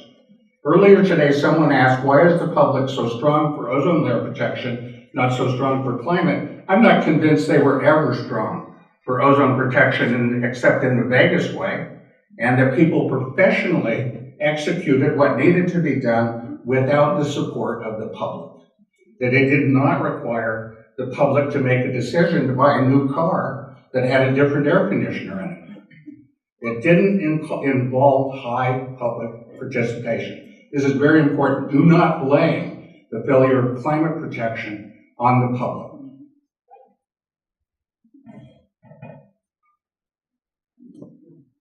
So the Science Assessment Panel. This is a panel that's highly respected by industry. I have never seen harsh language against the Science Assessment Panel. There has never been critics and cynics and deniers that went after this committee. It's partly because it was expertly organized and managed, but it was also because it was ironclad. It was bulletproof. It could not be criticized. So you folks did a fantastic job. The graphics are amazing. And especially I would go to something like the question and answers and realize that every graphic tells the story and all the words back up the graphic. So it's a story that's fantastic. The metrics you people introduced have lasted through time and have been well accepted. And of course, you've given industry the direction they need. Where are we? Where are we going? And how stable is our future? These are very important details that you need if you're introducing technology. And then finally, I don't think anyone in any scientific topic has ever integrated so many dozens of topics into one report, each report building on the next. And all the reports circling back to the original data and the conclusions being absolutely trackable to best science in that area. I think it should be taught in graduate school. It's how science is done. So this is quite interesting. This is different than people think it was. It was founded by ambitious government chairs that wanted to protect the ozone layer. It did not put out for nomination. It was absolutely recruited to be the company experts that are already pledged to get rid of ozone depleting substances. Why would you bring in experts that you had to train to want to protect the ozone layer if you could bring in the engineers that were compelled to protect the ozone layer for their own company and wanted nothing more but to find the solutions and to implement them? So if you look back at the people that are in these committees, they not only invented and implemented the technology, they also did it in their own companies, often first, developed in developing countries alike. Incredibly important. It was often the first source of emerging technology. Just like the science assessment panel, people waited for the report. What's new? What's happening? What should I be doing? What are experts saying? It was a news report. And then many of the people that were in this committee were the owners of the regulations that needed to change. So Gary Taylor, who co-chaired the Halon Technical Options Committee, chaired the National Fire Protection Association Committee on Halon. So as soon as he figured out things needed to be done in regulations, he changed the regulations as a sideline to his participation on the committee. So there's a close connection. I co-chaired the Department of Defense committee that changed all the mil specs. And I was very ambitious. You cannot imagine how many heads rolled. It's also the case that these were identified and promoted as superior technology. If you go to this report, they name names, they describe the technical performance of the new technology, and they describe who's using it.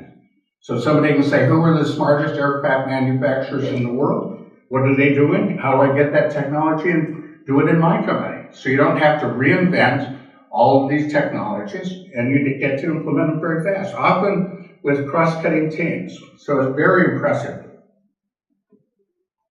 And we also responded to people with stupid questions, no matter where they came from. And this is important, that people could come to the TEEP, and you can still see it today, that the parties are asking the TEEP to answer a question, and they'll take on a question, even if it's a little off course, and they'll do the best to give that information to those people that need it. And then finally, as was emphasized by Dr. Builders, is that we were always aware of things like GWP, but we're also aware of the environmental performance criteria, energy efficiency, toxicity, anything that was important, atmospheric fate. So there was an appreciation for the science by the technical committees in selecting the new technology. Multilateral fund is different. As I mentioned yesterday, it's unique. It works on the basis of the cost of doing business rather than the value of protecting the ozone layer. So we didn't pay for the cancers saved like a carbon fund. We paid for the cost of not having the cancer. And it was a lot less expensive. Getting rid of chemicals is a lot easier than managing them. And a lot of money spent. And it was business-like, and it satisfied the donors. $3.6 billion raised, and it satisfied the recipients. The people that got the money changed the technology, and their companies are better off than they were using the ozone depleting substance. So this collage shows you where HFCs are used, principally as refrigerants and foam blowing agents, a little bit in medicine, and a little bit in solvents and fire protection. So now we'll take a look at how the technologies unfolded In medical, the message I wanted to give you is metered dose inhalers using C12 was not a superior technology. It was an inferior technology. So when they changed the aerosol propellant to 134A, they upgraded the technical performance of the metered dose inhaler, and at the same time they involved doctors in introducing the new medicine, and they improved medicine. In the case of sterilization, they improved the sterilization, able to kill pathogens never before subject to sterilization faster or with less chemical, which is important in emergency medicine or when you're trying to minimize environmental impact. In the case of electronics and metal plating, the committee itself invented no clean soldering based on a technology from Mexico, from Ford, Mexico, and they commercialized it, protected the intellectual property, and then gave away the intellectual property. Saved billions of dollars in industry. It's used in all of electronics manufacture everywhere in the world, and it sped things along. Methyl bromide is interesting because the Netherlands had halted the use of methyl bromide before the Montreal Protocol regulated it because they had some regrettable poisoning of agricultural workers and owners. And so there was technology available, regretted by the others, that was immediately available. Refrigeration and air conditioning. You guys can come back to this, but I want to do one last case study because it's important. And that is, I can slow down? I thought that was true. I thought time was passing faster than I thought. Well, we'll have more questions. So the paradigm shift is part of the shifting away to what we call not-in-kind technology. So people were using methyl chloroform as a solvent with a lubricant to stamp a piece of metal that would later be painted in the assembly and sold to a customer. And so they would apply the oil with the methyl chloroform, and that would be incompatible with the paint. So then they use another solvent to wash off the methyl chloroform, and then they paint it. So the solution was they developed a combination of paints and solvents and lubricants that were compatible. So they could stamp the metal, leave the oil and the solvent on the metal, and then paint it. That's brilliant, isn't it? To just say, let's not do it like we were. That involved, so there were huge sections of factories that were empty floor after the technology changed. And they're saving lots of money, and they're reducing the worker exposure to two solvents, to the solvent that was with the stamping oil and the solvent that was to remove the stamping oil. So this is very good stuff. And then lots of collaboration never occurred before. If you look at the committee and the people that have written about the committee, they say the best part was that they got an invitation from the United Nations to join a committee to work with people they never could have talked to under the non-disclosure agreements of their company. So you bring together the best experts on sterilization from several companies, and they're authorized and encouraged to work together because they have a common goal, that all the sterilization companies will figure out the technology and get back in the market and not be left behind. So you had lots of people, normally competitors, that became cooperators, and in fact, it was such a cost saving for industry, it went on and on afterward. So as I say, methyl bromide was interesting, highly contested. You folks might remember that the science community did not appreciate that it had non-natural sources. Methyl bromide has a natural source, and so in oceans particularly. And so there was an emergency assessment in about 1993 or 94 that identified it as a serious threat, and the science committee came together with the co-chairs of the team and others and called in agricultural experts, did a seminar, and in the fall, an amendment. From identification, thanks. From identification to amendment in about 4 months. That's pretty fast. So, good stuff.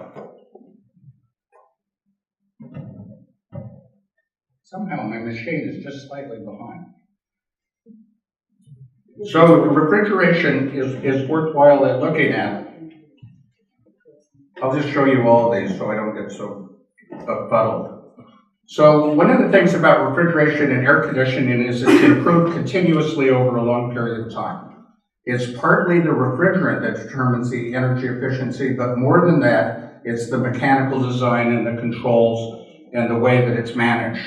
And so there's this huge opportunity to improve not just the refrigerant, but the energy efficiency, and that's one of the goals of the Kigali Amendment. But if you look at the current situation right now, we have these so-called natural refrigerants, which are ammonia, hydrocarbon, carbon dioxide, etc., that have very low GWPs and sometimes are very energy efficient. In some cases, however, they're not as efficient as a higher GWP refrigerant. So you have cases where you'd rather have a higher GWP and a higher energy efficiency for a lower carbon footprint.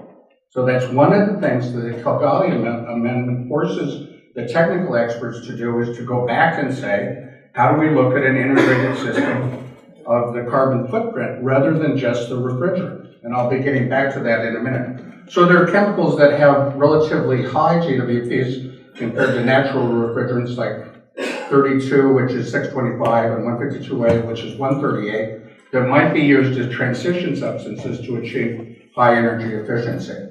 And then we have these HFOs that have very low GWP, and with the exception of the chemical used in auto air conditioning, it does not have TFA, atmospheric flammable product. So that's an advantage over 134A that it does for the other applications. And then there are new technology like transcritical that's used in supermarkets, where you have a refrigerant or two, and then you have a heat conducting fluid. One of those could be an HFC or an HFO, but the others could be a natural refrigerant. By cascading the refrigeration, you get higher energy efficiency than one refrigerant alone. So these are mechanical changes in refrigeration cycle. In the case of secondary loop mobile air conditioning, we want to use a flammable, high-efficient refrigerant, keep it in the engine compartment, and then circulate the cold generated in the engine compartment into the cabin of the car using antifreeze. So the refrigerant never exposes people in the car. There's no flammability risk, because under the engine compartment, it's not much of a contribution to add a refrigerant when you already have fuel and hydraulic fluids and so forth that are flammable. So the case study of R32 is very interesting, because this originated with the government of Indonesia not wanting to use HFC 410A, which is high GWP. And then they were encouraged to use hydrocarbon, but didn't want to do that because the advocates of the hydrocarbon, Germany, had not yet commercialized the product in their own country. So the German advocates were saying, we'd like you to use a refrigerant in Indonesia, not legal in Germany. And so the people in the refrigeration industry said, no thanks, we'll wait. And in the meantime, we'll use a lower GWP refrigerant with higher efficiency and safety. So as this moved along, Sueli Carvalho organized a meeting with MITI and others. IGSD, I was there, I'm very proud to have been there. And it included lots of the experts from the world, and we got an agreement to pursue this chemical in Indonesia. Panasonic would install it, other companies would cooperate. So Daikin held patents. 93 patents were held by Daikin for 32 in air conditioner. An additional 14 patents were held by Daihatsu. So as part of the work to make it possible to protect the climate, these companies granted free access, developed in developing countries, to all these patents. So there was no intellectual property barrier, no extra money to pay. It turns out you can use the refrigerant neat for up to 4 tons, which is a lot of air conditioning. So it's safe to use in large buildings in air conditioning. This was in 2012. This is a meeting that Sueli called together. By 2016, this technology was deemed so superior within Japan, where it was not compelled in any way, that every manufacturer shifted. That the access to the patents, the access to the technology, the improved energy efficiency caused every company in Japan to shift from 410 to 32. That's complete and quite amazing, because that shows you how fast could you shift air conditioning everywhere in the world to 32 if you wanted to. And the answer is less than 5 years, because surely some of the things that were done in Japan don't have to be done again. This is very agile. So far, a lot of sales, a lot of penetration, a lot of global reach. This is what you want to see. It turns out Japan has the most efficient air conditioners in the world, and they have taken the 32 and made it more efficient than the 410A within 2 years. So they have been striving for 20 years with 410A to make it the most efficient. And then in 5 years, they made 32 more efficient. And they continue to improve that. So the implication is it lowers the cost of shifting out of HCFC 22, which is what developing countries are using. It leapfrogs 410A, which is less efficient and higher GWP. And it has a chance for every country to compete with a superior technology. And that's what the multilateral fund likes to see when they're moving ahead. So one of the smartest things that people in technology have done is they've watched scientists develop metrics that are appropriate to the issues that are trying to be solved. So the idea of life cycle climate performance is saying, what is the carbon footprint of the direct emissions of the refrigerant, the indirect emissions, which is the electricity to power the air conditioner, and then the incidental or the embodied greenhouse gas emissions to make the product, or in the case of mobile transport, to move the air conditioner with the car all year round so that it can air condition when it's needed. So it's a comprehensive metric. And the best part of it is, if you look at the ordinary metric for air conditioners, it's kilowatt hours per year, which does not measure carbon, because the carbon depends on where you get the kilowatt hour. If you're in Norway or Iceland or somewhere, or in France where there's nuclear power, there's not a lot of carbon in the electricity compared to the United States or China or other locations that use coal. So the carbon intensity of the electricity depends on where you install the air conditioner. The new metric's going to use that. It's going to use local data, like you would.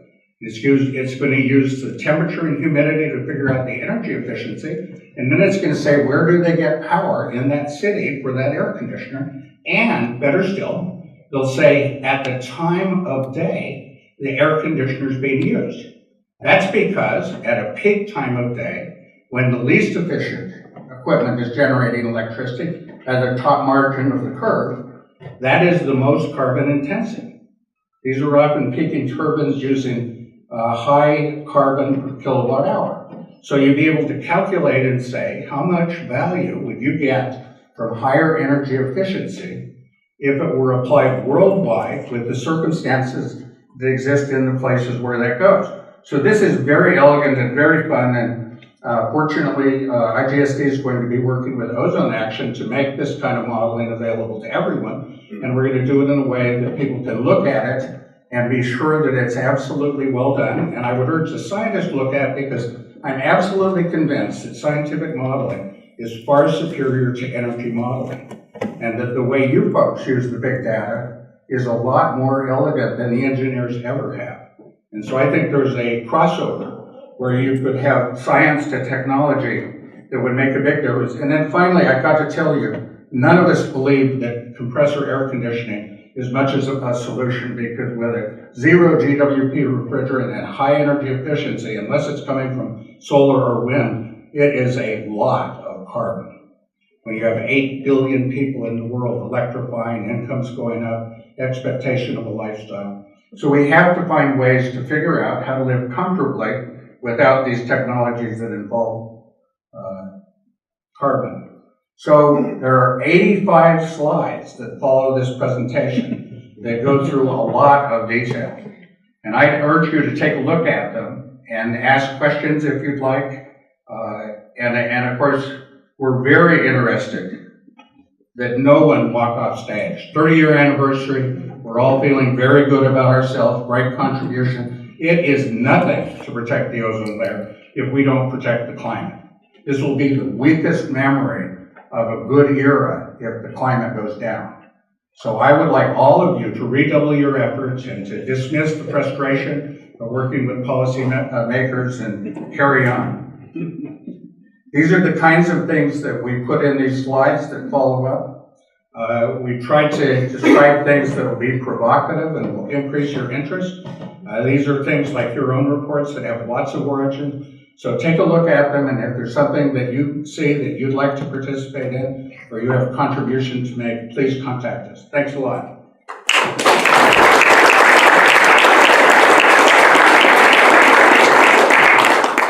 Okay, we have time for 1-2 questions. I'm sure you have questions. Oh, it's Paul. Everyone fears the Paul man. There's no need for fear here. The thing I wanted to ask you, Steve, is what, with the Kigali Amendment, what right now do you view as the biggest technological challenges for that amendment? So that's a great question. So first of all, the question that was asked to Goose, nothing will slow down in the industry side on whether this amendment is quickly passed or whether the financing is complete. Because as was pointed out, China supplies most of the products that are used that have HFC included. They've changed the technology for Europe and the United States and Japan and countries where that's happening, and that's going to work out fine. It will be amended because it's in the interest of business to have a global market and a global playing field. I think probably Kevin will talk about this as well. I also want to tell you that it's already motivating change. In the slide that's here, you can read it, but essentially in a period of 6 months last year, our team, Sueli Carvalho and Marco Gonzalez and myself and Ajay Mathur and Kiran Mangota and the Ministry of Power of India is very important. This is a partnership which is not the Ministry of Environment. It is the Ministry of Power. We decided, how do we test how to bring super efficient air conditioners into India? And we decided to do a procurement, 100,000 air conditioners, 5.2 energy efficiency compared to a typical of 3.2. We put it out for a competitive bid, and the low bid was $68 million, which we spent, and we got an air conditioner that is 5.2 rather than 3.2 at the same price. This is the first bid. We're going to buy 500,000 more in India because it was so spectacular. No one in any government had ever asked, how about a better price on the technology that protects the carbon? Everyone else was saying, how about high profits for protecting the climate? There's a very big difference. So this is using market mechanism. We're transforming the market. Everybody in the world is saying, why am I not part of that deal made in India? That's a very good question. Then, of course, we would say, you can be. Let's organize a buyer's club for you. The lower the cost, the easier it is to ban the inefficient products and to transform the market. This is all part of an intentional strategy to get rid of these HFCs and get rid of low energy efficiency. So why wasn't it already happening? All where? Why wasn't it already happening? Yeah, it's a very good question. I ask myself every day, why don't other people ask for low prices? What if you went to auto dealers and said, I'd like to buy 100,000 cars at list price? What would they say? They'd say, welcome. That's what a lot of people have been doing. Or they've said, let's label the products, and then surely people will buy the right one. And it never happened. People go to the store, they look at a low price, and they say, I'd rather have a low price air conditioning and high energy consumption. And it never occurred to them to change the rules. That was what we figured out, and it had been done in India with LED light bulbs. That's why the Ministry of Power was on board. We convinced them, you've been so successful with LEDs, let's try air conditioners. And we did this in 6 months. 6 months from the time we signed an agreement to transform the government. We signed an agreement that said, we will harmonize government policy in India with a 6-month goal. And with that, Daikin said, if you'll do that, we'll offer this product at this price. And with the price on the table, then EESL, the Government of Industry, Ministry of Power, said, well, if we are sure to get that bid, we'll buy 100,000. And then when the bid came out, they got a better buy. The bid came in at a better buy than Dyke could have. So it was building confidence. It was a step at a time.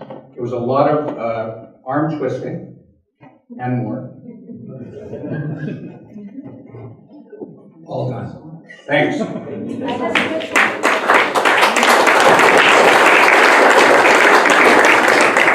I apologize. I know this is a very interesting subject for many people, but please find Dr. Anderson at the break. There will be also a roundtable discussion, and so this is where it will be another opportunity to ask all of these important questions. So we move on. So we have Kevin Pei giving us the next talk on the role of industry in the Montreal Protocol.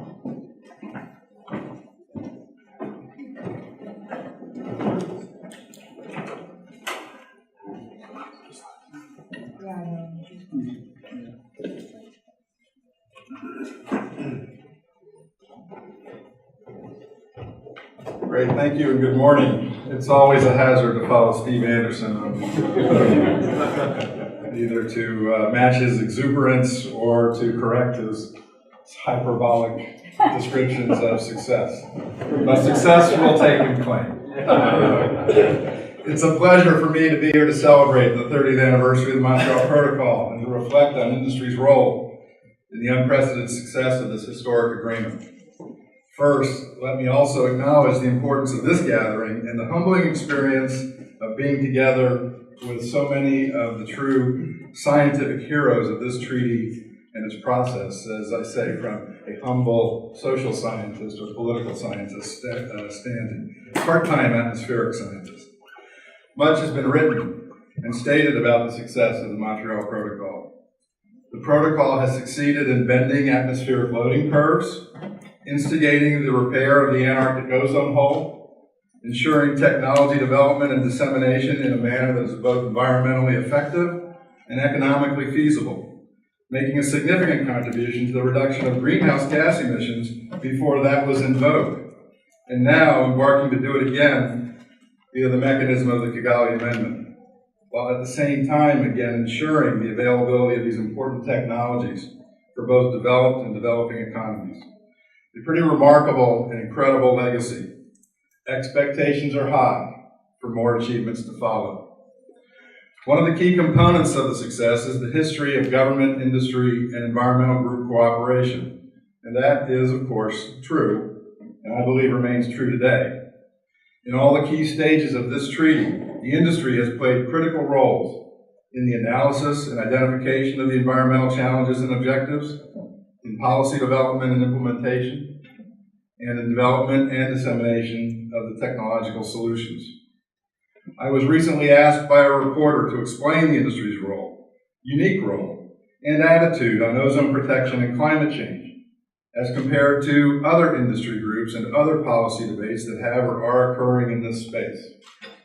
Upon reflection, I can say that when this issue emerged, it came at a time of confluence of tremendous scientific advances, of which you all were a part, as well as other science that was happening at the time, unique geopolitical changes, and an incredible lineup of strong and dedicated leadership in government, in industry, and among the NGO community. This came at what today, looking back, strikes me as a much simpler time, when people had faith in their governments, believed in the power of science, and the can-do spirit of technology development, and information traveled at a much more measured pace.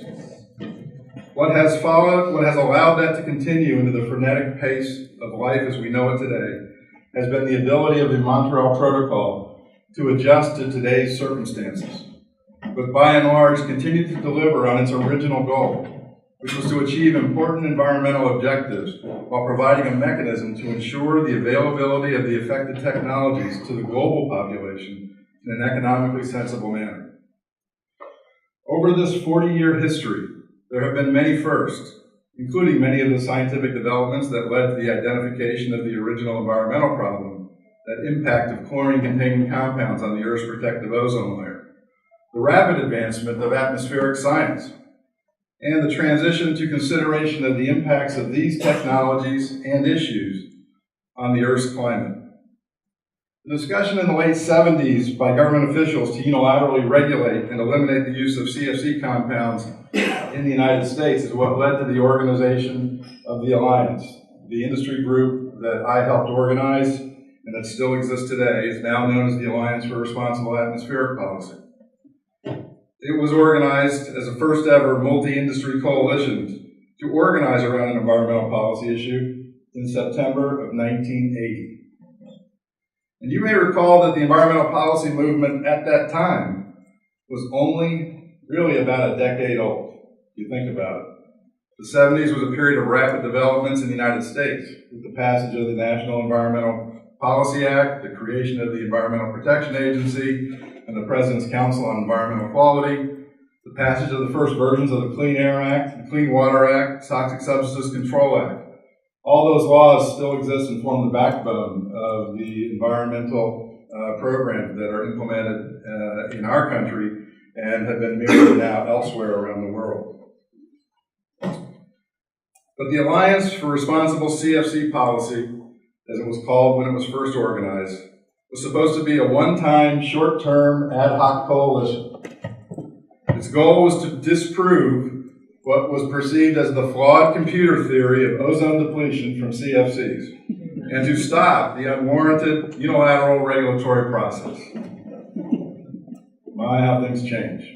In 1985, steady-state estimates of CFC use were replaced with more realistic post-recession global growth rates, and the computer models began to signal that a new position would be necessary. Industry, which was first skeptical, now saw that it was in the middle of a true global problem that would soon morph into an actual global environmental emergency. The chemical industry had already organized a panel in the 70s to address the persistence of CFCs in the atmosphere and to identify potential sinks.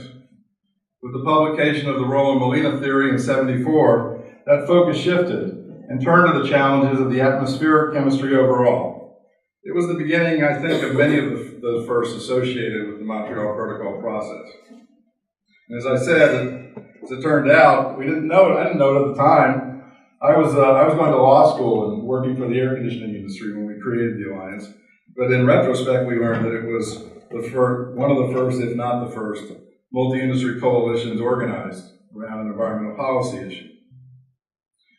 Since then, industry's invested billions of dollars in the development of alternative chemicals, new technologies, including not-in-kind chemicals and technologies, and processes. In addition, it also organized many coalitions or consortiums to advance related research. Some of these, you'll recall names of, included PAFT, Program for Alternative Fluorocarbon Technology, APHIAS, the Alternative Fluorocarbon Environmental Acceptability Studies, in which research on chemical substitutes was coordinated and shared to both reduce costs and to accelerate the completion of the work in recognition of the global emergency that was to be addressed. User industries organized similar programs, some with the help of people like Steve Anderson, such as the Mobile Air Conditioning Society, as well as certification and research programs through user trade associations such as ARI, the Air Conditioning and Refrigeration Institute, and the Association of Home Appliance Manufacturers. All these are U.S. associations. In the fire suppression sector, the industry organized the Halon Recovery Coalition and the Halon Alternatives Research Corporation to extend the life of the Halon fire suppression agents through recovery and reclaim and to identify new substitutes. Similar programs and organizations sprouted up as well around the globe, in Europe, Japan, Australia, and Canada. And actually, in the early 90s, the Alliance petitioned the government, after the signing of the original treaty, to accelerate the CFC phase down from 2000 to 1996, in return for a commitment to provide for a 40-year transition period for HCFCs, and to begin the implementation of HFC substitutes, starting first with the mobile air conditioning and aerosol sectors. HFCs and HCFCs were probably the most thoroughly tested chemicals ever to be commercialized at the time that they were. Their attributes were well documented, including the global warming potential of the compounds. But the reality was that these compounds provided the quickest route to reduce or eliminate ozone-depleting substances. Further, on average, this was considered to be a real accomplishment. The global warming potential of these compounds was 90% less than the CFCs they were replacing. There was relatively little policy process on climate in the early 90s. This seemed like a bargain worth taking to address the current emergency of ozone depletion. In the mid-90s, as the ODS phase-out was shifting into high gear, climate focus had begun to emerge. The industry, recognizing the GWP of the HFCs, supported the inclusion of the HFCs in the Kyoto Protocol basket of gases, and it began to focus on the GWP implications of the technologies, including the important aspect of energy efficiency. In the 2005-2007 period, recognizing the ability of non-ODS technologies, the industry supported the acceleration of the HCFC transition schedule, which was agreed to in 2007. As it became apparent that the Kyoto Protocol was not going to survive, the Alliance concluded it needed another path to deal with the HFC component. It became a forceful advocate of an HFC title in domestic legislation. We succeeded, the overall legislation did not. And the climate policy was looking particularly desperate, and our industry began a dialogue on how best to deal with the HFC growth issues. As in '85, the projected growth models signaled problems. The failure of the international climate process and the domestic U.S. legislation contrasted with the general success of the protocol process and led the industry to conclude that it was the best mechanism for moving forward. And then in 2013, the Alliance announced its support for an HFC amendment to the protocol, stating that it would support policies and take actions to achieve a global HFC emissions phase down of 80% by 2050. The protocol provided a simple formula for success and had institutions to support it, as opposed to the chaos of the climate policy process. The protocol has succeeded because of its inclusiveness. Industry has been involved in every aspect of the research and decision-making process. At each critical phase, the industry has given its technical and political support to keep the process moving forward. The protocol has succeeded because of its comprehensiveness in conducting effective scientific assessments and in its technical and economic assessment panels, the key elements to collaborative decision-making. And again, industry involvement has been a critical part of this capability. The protocol has succeeded because of its fairness. The process has learned to make hard decisions, but it has also shown an ability to recognize when to slow down or adjust, or when exceptions may be necessary. And finally, the protocol has succeeded because of its sensibility and largesse. It recognizes the challenges facing developing countries, the so-called Article 5 nations, and provides realistic control schedules that reflect their conditions and provides financial support to facilitate the environmental and technology process as true partners. And as you can see, the industry has been a critical component to that success. The first priority, yes, has been technology development, but their leadership and support on assessment and policy development have been critical through the entire period. It's easier when a system is well established and provides long-term achievable goals as well as clarity, stability, and fairness. In short, as I explained to that reporter, is that the industry continues to support a process that is working. The face of industry and the protocol process has changed many times over, as have the challenges with which they are confronted in an increasingly global competitive marketplace. It's important that policymakers and others involved recognize the strength of the protocol to succeed and to retain it. In this way, we can ensure the continued industry leadership role that's been part of the success over the first 3 decades and will be necessary for the continued success in the next 3 decades. Thank you very much.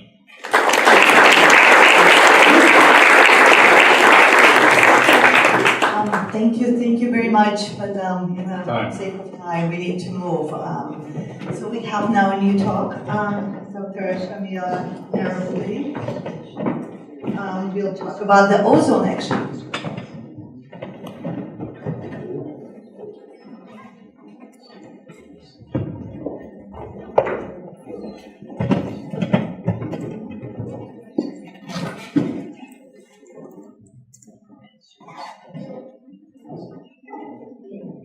Thank you very much. Madame, Monsieur, bonjour. It gives me great pleasure to be here today and to share with you one part of the institution of the success of the Montreal Protocol.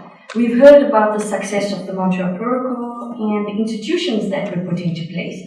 One of the institutions is transforming the momentum of the science that you generate to on-the-ground reality. How do you communicate to people on the ground? How can somebody in any country in the world, developed or developing, take your science, communicate it to people on the ground, that it becomes a reality for people to implement? And I think that is a success of the Montreal Protocol, the science you generate and the transformation of that science to people on the ground. So I'm representing here the United Nations Environment Programme as the implementing agency, as one of the implementing agencies of the Montreal Protocol. This mechanism that was set up in 1990, inviting 4 different UN agencies with different mandates to take the science you produce and generate and develop it on the ground and transform lives of people to phase out ozone-depleting substances. So Sueli Carvalho, who is here with us today, was heading the United Nations Development Programme as the implementing agency. We have the World Bank, UNIDO, and us in UNEP Ozone Action. So I'd like to sincerely thank the International Ozone Commission here in Paris, and especially Sophie Godin-Bettman, for putting together such an elite set of mental, let's say, brainstorming here and sharing these very interesting updates and recalling the 30 years of the protocol. Thank you very much for inviting us to share the experience that we have on the ground with a very particular mandate. So the Ozone Action CAP mandate were invited in June 1991, and we have also what is called a clearinghouse mandate, providing support to the 145 developing countries. I'll tell you in 3 words what it is. Helping countries on the ground transform their policies, put into place legislation to phase out ozone-depleting substances based on their schedule and different schedules in countries. Now, we are fully funded by the Multilateral Fund, and this Ozone Action Compliance Assistance Program comprises staff working in different parts of the world, working with countries on the ground, analyzing, reviewing, putting in place policies at national level to phase out HCFCs, ozone-depleting substances, and then, of course, action plans with agreed schedules to phase out these ozone-depleting substances, as was agreed for them as a party to the Montreal Protocol. And every country is independent, there's no one-size-fits-all. So we have about 550 ongoing projects in 120 or 134 countries. We can work from the largest country like China, in the servicing sector in China, for a program and a project of about $20 million to a program in Nui, the Pacific Islands, with a population of 1,400 people and 1 refrigeration technician. So that is actually the way we work with countries, and there's no one-size-fits-all, because we consider that all parties are as important, and that's why the protocol is so successful. So we work with different sets of countries. As you would see here, we have the low-volume consuming countries, medium volume, and the high-volume consuming countries like the Chinas and the Indians. We work with 145 developing countries, 48 countries classified as least developed, 38 small islands, and a number of other countries facing challenges like the Syrias, the Yemens, and Central African Republic, Congo, Iraq, etc., etc. We have 10 regional networks covering the 10 regions of the world, the sub-regions, here as you would see, and we have staff based in regional offices that support them, help them on the ground, transforming your science into reality on the ground. So the types of services we offer are South-South cooperation, capacity building, for the government focal point, who is called a National Ozone Officer, who actually is responsible for advising the government on the science that you produce, transforming these into policies, into how to access technologies. What are the available technologies out there that the country can access in order to phase out the ozone-depleting substances? We also assist countries with monitoring the ODS trade and awareness, information raising, and data reporting to the Ozone Secretariat, managed by Tina and her team in Nairobi. So we have a number of different initiatives and activities in the different countries. So I said earlier on that we have about 500 ongoing country projects, and in these, the way we design our work program is to meet the needs of all of these countries. So we look at policy and enforcement, regulatory market transformations. We also carry out a number of capacity building activities on the border dialogue to control trade, capacity building in terms of the access to technologies, the technologies that exist out there, the replacement technologies. How would we replace, for example, currently an ACFC in the country with an alternative that you as scientists have put forward and that could be eligible under the country's phase-out schedule? What are the policies they need, what type of training, what type of capacity building, so that it does not upset the economic transformation of the country. So we also strengthen the country to access the technology by putting in place the standards and standards based on international standards to handle the toxic and flammable alternatives. So we also do a lot of outreach, as I said. We organize industry roundtables with different regional, national, international associations, refrigeration technicians, and associations that we work with, such as ASHRAE, ISHRAE, and of course the Association of Industry Partners that we work with.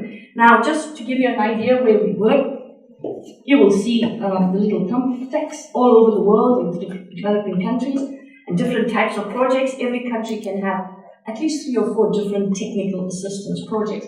We work on the ground with our implementing partners, the other agencies, but we also work on our own in certain countries. So we transform then the science that you produce into national phase-out schedules to phase out the ozone-depleting substances.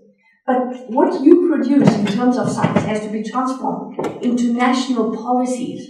The policies could be procurement, building sector, cold chain sector, servicing sector, energy efficiency, and also standards bodies. Why? Because how would the country then take your science and put it down at national level in terms of the phase out of these ozone-depleting substances?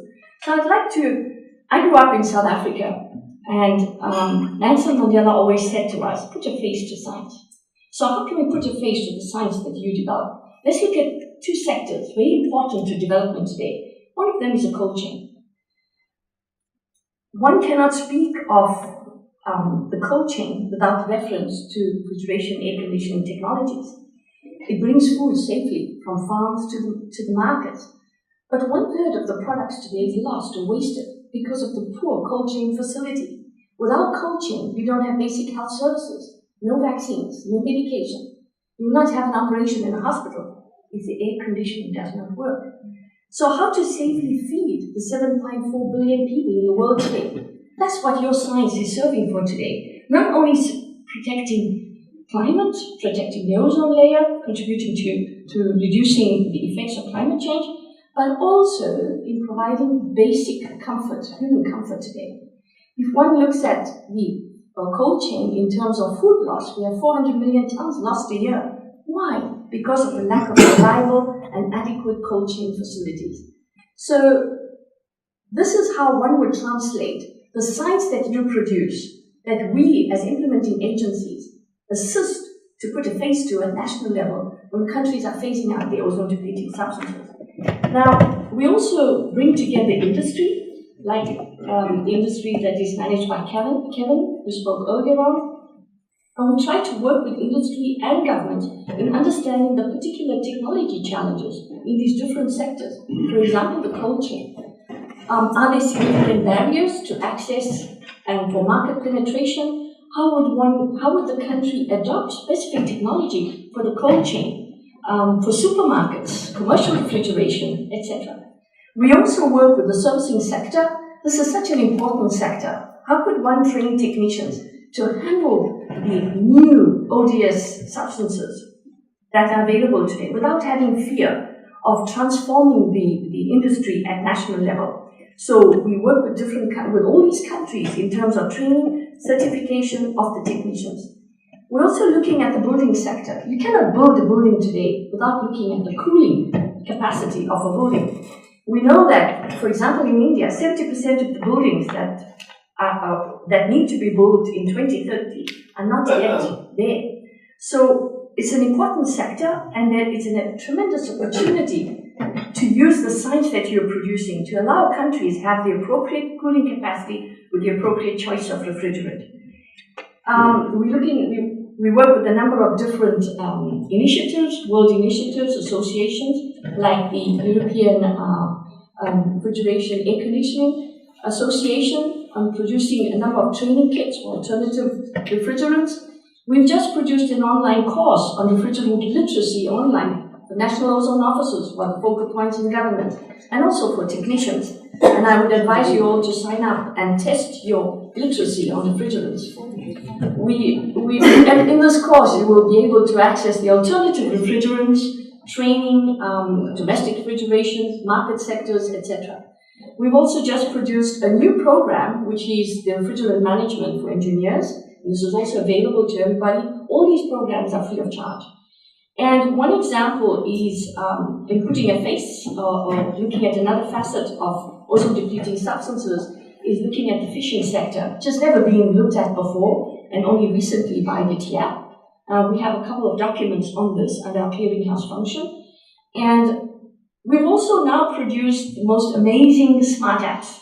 We have refrigeration technician training tools developed here by Ezra Clark sitting in this room, and it's all being put out there for you by Samira and Joe.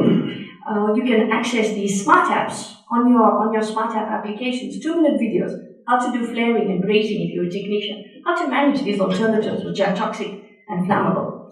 We also have a smart app recently launched on what gas. Do you know your gas? Do you know the chemicals and the chemical types, formulas, the codes, and how to deal with them? Do you know the global warming potential of your chemicals? We have another app which has been launched on International Ozone Day, which is called the GWP ODP Calculator, which is very interesting for technicians, for ozone officers, to be able to calculate and have access to online information. So we've produced, of course, a number of fact sheets, information documents, and we'll be happy to work with you in translating the science you produce to work on the ground. So it's just to give you an idea of how Montreal Protocol is contributing to the different sustainable development goals and how your science is assisting countries so that they also able to respect and be in compliance with putting in place some of the policies and local action needed for sustainable development goals at national level. So I just want to end with this. We're at an historic moment of the Montreal Protocol. And as Nelson Mandela told us more than 25 years ago, at this historic moment, as we embark on the exciting journey of nation building and democracy to the future, it is a unique opportunity for society to negotiate a new understanding with scientists and engineers. An understanding based on a shared desire to fulfill social and economic goals, which you have already done. But I think the story has only just begun, and the Kigali Amendment has given you that opportunity. So let's work with countries together and take Kigali from Kigali back home with us. Thank you.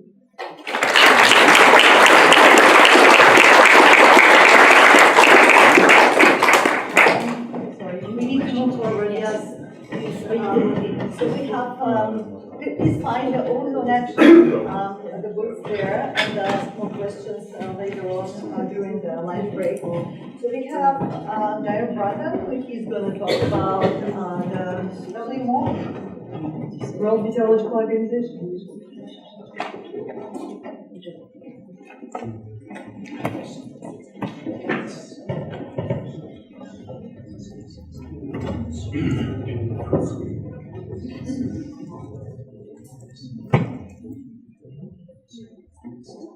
Good morning, bonjour. First of all, I would like to thank the organizing committee and Sophie in particular for this nice chance to talk to you today and to meet the whole Ozone family. It's great to be in this beautiful venue. I will speak about, not about WMO, but I will speak about our ozone observing system, more specifically. I chose this photo because it comes from NOAA, from Christian Krüger.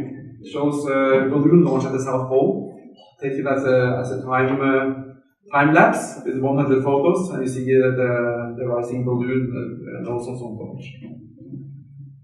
I've shown these graphs or similar graphs before at other meetings. One of my big worries today is the dwindling number of observations that you find in the WMO, the WOUDC, the World Ozone and UV Data Center. This graph shows all observations, combined ozone and UV and everything. And You see how we reached this peak around year 2000. And now the number of observations that are stored in this data center is really coming down at an alarming rate, one can say. Most of this decline we see here is due to UV. If you now look more specifically at Dobson observations, you will see this picture. That's from having around 18,000 observations annually in the past, we are now down to roughly half of that. If you look at the brewers, it's about the same. Of course, the brewer came into the picture a bit later, so you see the increase as the brewer is put into operation in many stations, reaching again a peak around 18,000 or 17,000 observations per year, and also now coming down. 2017 you can in a way disregard because people haven't reported data for this year yet, so that is natural, but otherwise this decline we see down like this is quite worrying. Same for the ozone zones, also coming down. And also if you look at the UV index, here you see that actually the last few years there is even no data reported. So we have to really talk both to the data center but also to the stations submitting data. In some cases this is due to station closure. In other cases it's just that the station people are, to be blunt, dragging their feet a bit and not submitting data as timely as they should.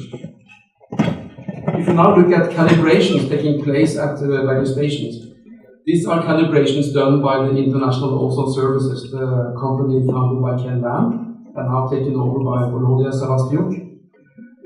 There are also calibrations carried out by Kip and Zonen, so these are not included here, but I think still this gives a picture. And we see, for example, if you look at the region of Asia, that it really varies from one country to the next. Some countries have a very good and regular program of calibrations, like Taiwan and also to a certain extent China. Whereas other countries like Nepal and Indonesia, for example, are really in need of funds to pay for these calibrations. A calibration costs typically $15,000 for the company to come there and do the calibration. If you look at South America, it doesn't look good at all. So we are in discussion with Brazil, for example, which is the major country in terms of brewers in South America. The problem also is that they don't submit data to Toronto, so we are like squeezing them a bit, twisting their arm if you wish, to have them submit data before we pay for the calibrations. If you look at Europe, also a bit mixed. So some countries like, for example, Germany and Norway do calibrations every year, and others every other year, and some countries also are a bit like lagging behind in terms of calibration. So now I'll switch a bit to a new project that has just come to an end. It has been running for the last few years. It's a cost action paid for by the European Union, and it's John Limmer in Manchester who has been the mastermind, if you wish, behind this project. And the aim of this project has been to really unite all the brewer observations in the world, all the brewer stations, to make sure that they measure things in the same way, follow the same procedures, that you have instrument characterization, and most importantly, the central data processing. If you leave to the station to process the data themselves, you get sometimes a bit different results. So what we have seen in many networks, for example, I think Aeronet, NASA is a good example of a network where you have central processing to make sure that all the stations measure in the same way and the data are processed in the same way. This is also the goal of Euronet. So, as I just said, central reprocessing, central QA, QC systems, and also to deliver data in real time. And then, of course, to create a link to the data center in Toronto so that the data ends up where it should be. Here is a map showing the location of Euronet. Of course, it's a European project, so it's mostly concerned with the European stations. But you also see stations scattered around a bit elsewhere, like in Tasmania and in South America and in Alaska and so on. So this is just a diagram showing the steps, how we go from raw data to level 1, level 1.5, and to level 2 data, and so on. Also important is that these training courses, and this is also where the UNEP comes in with the Vienna Convention Trust Fund that I will come back to very shortly. So under the auspices of Ubernet, one has arranged these 4 training workshops at various occasions, and now most recently in Sydney just last week. So you see here a group photo from that training event in Sydney. I'll get back to that in a little while. So then over to the Vienna Convention Trust Fund. This is a fund managed by the Ozone Secretariat in Nairobi, and where we collaborate closely between UNEP and WMO to do specifically in the instrument calibrations, into comparisons, and training courses.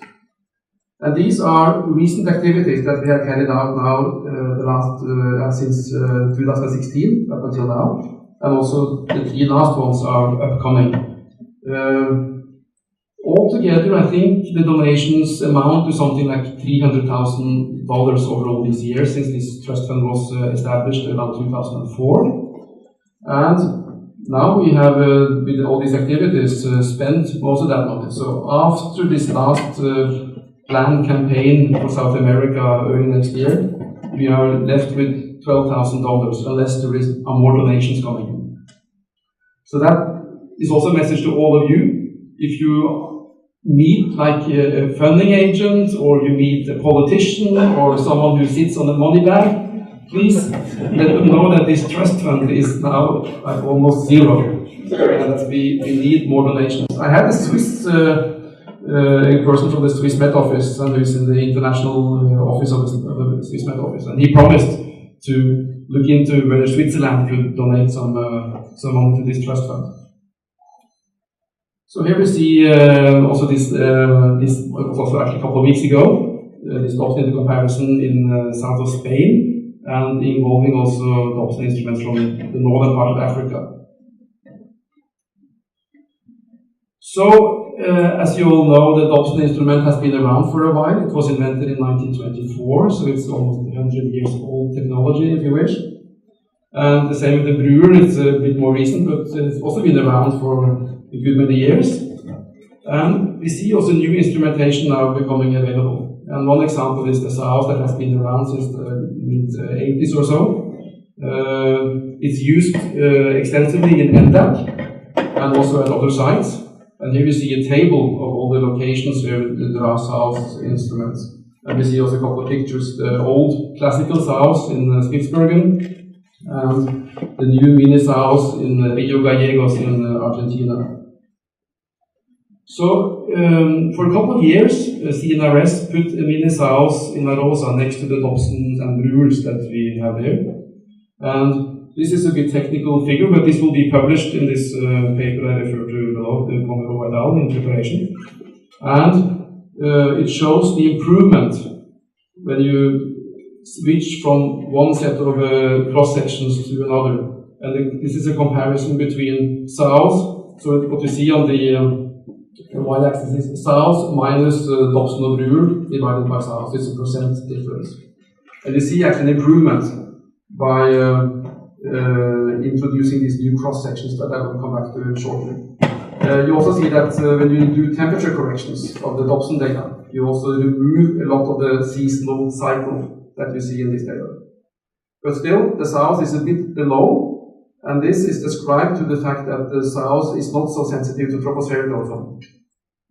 So it sees mostly through the stratosphere at a high solar zenith angle, and it's less sensitive to tropospheric ozone. So this is an offset of about 20% that one can actually correct for.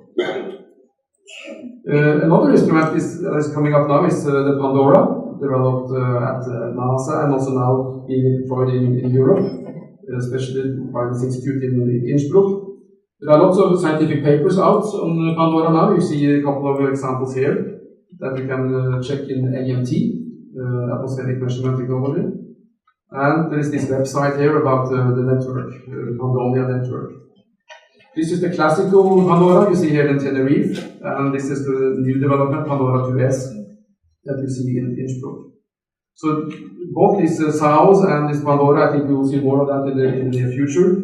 But more and more stations will be equipped with these instruments. Then we have had Another activity recently, the absorption cross-sections for ozone. So this is pure spectroscopy and really very good lab science also going into this. I will not read all this, but this has been a collaboration between WMO and WO and the International Ozone Commission. And here we see just some examples of using different cross-sections.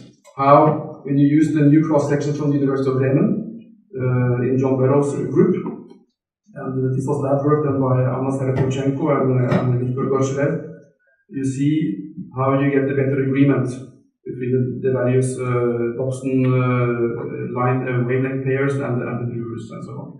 Then you use these new cross-sections. So then we have agreed in the scientific advisory group for ozone in WO to implement or to apply these new cross-sections, which led then the International Ozone Commission to write this letter to us, that they asked for us to investigate the consequences and how to go about to get these new cross-sections into also all the old archive data. So there will have to be some kind of recalculation of all the old data so that we get on the same scale using these new cross-sections. So how much time do I have now? Maybe I should skip the last 2 things. So I think with that I just say thank you for your attention, and if there are any questions I'm more than happy to try and answer.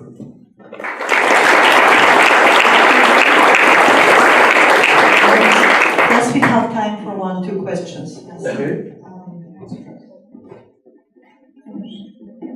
Anybody is interested in new instrumentation?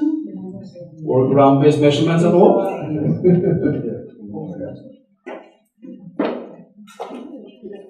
Oh, there is one more question. Why is it an improvement to have seasonal variation as well? I couldn't hear that question. Can you please the microphone, please? Why is it an improvement with the new instrument if you cancel out seasonal variation? Why is that an improvement? Yes.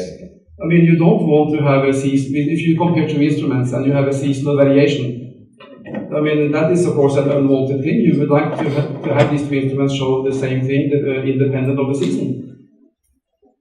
So, when you remove the seasonal variation, I mean, that of course I see that as an improvement. Well, I'm not a scientist, but a social scientist, so what I understood from the discovery of the ozone hole was to look at seasonal variation. Yeah, I'm not saying that you remove the seasonal variation in the ozone layer, but you remove the seasonal variation in the difference between two instruments. Seasonal dependent. So they say all the seasonal dependencies. Different seasonal variations, and they're trying to solve that. I mean, there is a seasonal variation in the ozone layer, of course, and that is not what we're trying to hide. I mean, you have in the northern hemisphere, you have more ozone in the spring than you have in the autumn, and that is geophysics. But then, when you have two instruments, a Dobson and a Brewer, who measure, and you look at the data sets for these two, you see then that they don't show the same over the seasons. One instrument shows less in the spring and more in the autumn, and or say, if you look at the differences between them, that is the point. That is what we try to remove. Thank you very much. And we need to move. John has a question. He has one of the microphone. John, can you very quick? Yeah, very quickly. I think that it's very disturbing what you're showing about the fall away of stations. It's essential also from the satellite side to have these. Okay. And it's the synergistic nature of using the two data sets which gives the confidence to the community that what's happening is correct. And the precision with which we can do that is key for the future with respect to climate change and the move of Montreal Protocol from ozone to a more general environment.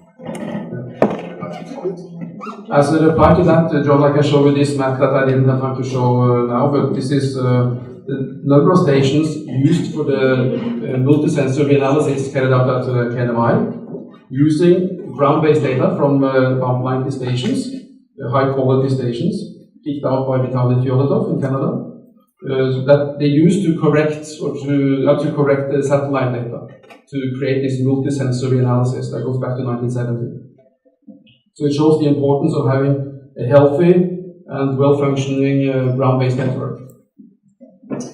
right, thank you so much again, and we'll move now to the Tobias talk about contribution of the European Space Agency to those on research and monitoring. Very important, thank you.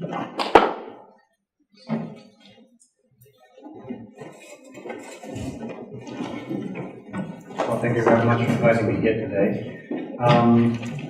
I think you want to pay attention to also what the satellites are going to be doing in view of mingling ground stations that are essential for the validation of the satellites. And you will see that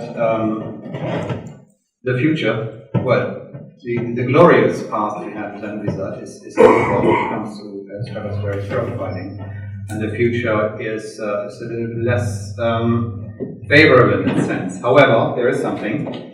And we have the ESA developed Earth observation missions that are sketched here. There are quite a few.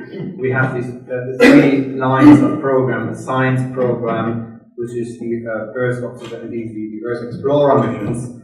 We have Copernicus, those are missions that we are implementing together with the European Commission, and we have the meteorological missions that are usually run by EUMETSAT.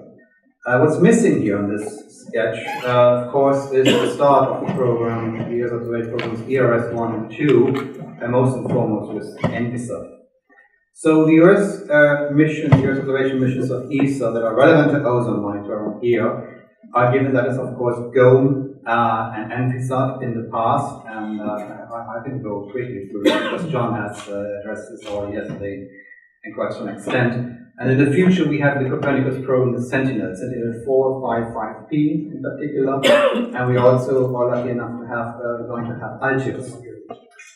Okay, so GOME and GOME 2. This is an instrument, Nadia UV-vis spectrometer, and that's flying since 1992 on board an ERS-2 satellites, and since 2006 on board the operational the EUMETSAT Polar System METOP series of satellites. It delivers a retrieved ozone column, ozone profiles, and a number of trace gases relevant for stratospheric chemistry, and it has been used to assimilate GOME and GOME total ozone that we see here as an example from KNMI, or averages monthly means being by other groups, so this is being used quite a lot. Then we have GOME continuation on a METOP in METOP A launched 2006, METOP B in 2012, apologies for the typo, it's not 2017, it's 2012, and it will continue with METOP C. So these series of satellites on the meteorological satellites is ongoing. METOP A and B in orbit operationally right now. ENVISAT then. This was the highlight, I think, of European stratospheric research with 3 instruments: the infrared spectrometer limb sounding, GOMO stellar occultation limb sounding, and SCIAMACI both limb sounding, and Nadia. That worked since 2002 for 10 years and gave probably the biggest push in satellite ozone observations that we had so far. MIPAS, mid-infrared limb sounder, with 2 viewing directions and ozone and trace gas vertical profiles. As a footnote here, we have studied, and I'm going to come back to this at the end of this presentation, we studied a follow-on Premier concept, which unfortunately didn't make it through the selection. GOMOS, UV-vis in the infrared stellar occultation, which is the big advantage of self-calibration. When you pick up a star outside the atmosphere and you track it through when it's setting behind the horizon, so you have a very high calibration of your observations that you will do with that. And so we got things like daily ozone maps, and this is an example from Roberto and colleague in the SPOT project. And finally, SCIAMACI, covering a number of trace gases and ozone, of course, which brings us here to the summary of an overview of the trace gases that have been measured by the limb sounders and SCIAMACI Nadia observations during the end of that time. So there are, of course, then derived products like the GOMS, the Amati ozone record that John also showed yesterday. And we have one example here, GOMOS being compared to OMI observations in a situation, this example in Arctic 2011 with a strong ozone depletion that was observed. And maybe not go through all of these plots. MIPAS, also the 2011 Arctic ozone hole observed here. And another interesting event observed by GOMOS was the effect of a strong solar storm that created a significant, you see, before the NO2, before the storm, afterwards a strong increase of NO2 in actually 2003 polar winter, that then led to an extra depletion of the ozone in the Arctic. We do have programs for the data preservation and exploitation, of course. We have the ERS interface F activities. This F is the mission, after the mission is all ended. To improve data products, we have the long-term data preservation program where we preserve and improve data of ESA and also third-party emissions. And we do have the ESA Climate Change Initiative to go through ESA as well as other agency data to derive higher level products.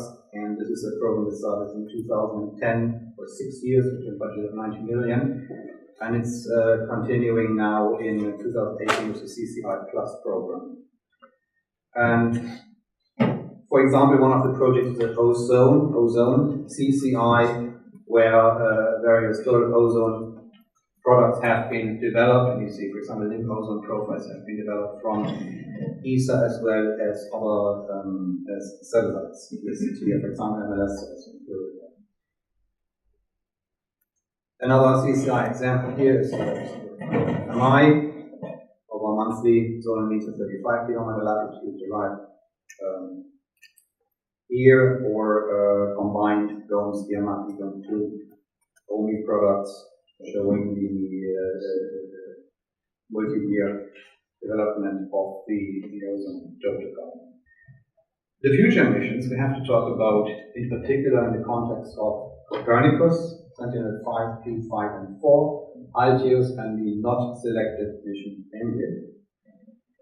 The Copernicus program is a program of the European Commission for which ESA implements the space component. Those satellites we call the Sentinel satellites.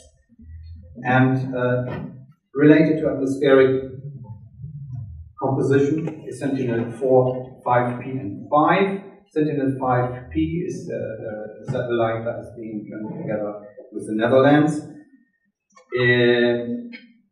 It is to be launched next month on the 13th of October, which is Friday, so that's a good start. Then we'll have the Sentinel-5 instrument on the METOP second generation satellite, so that's also LEO.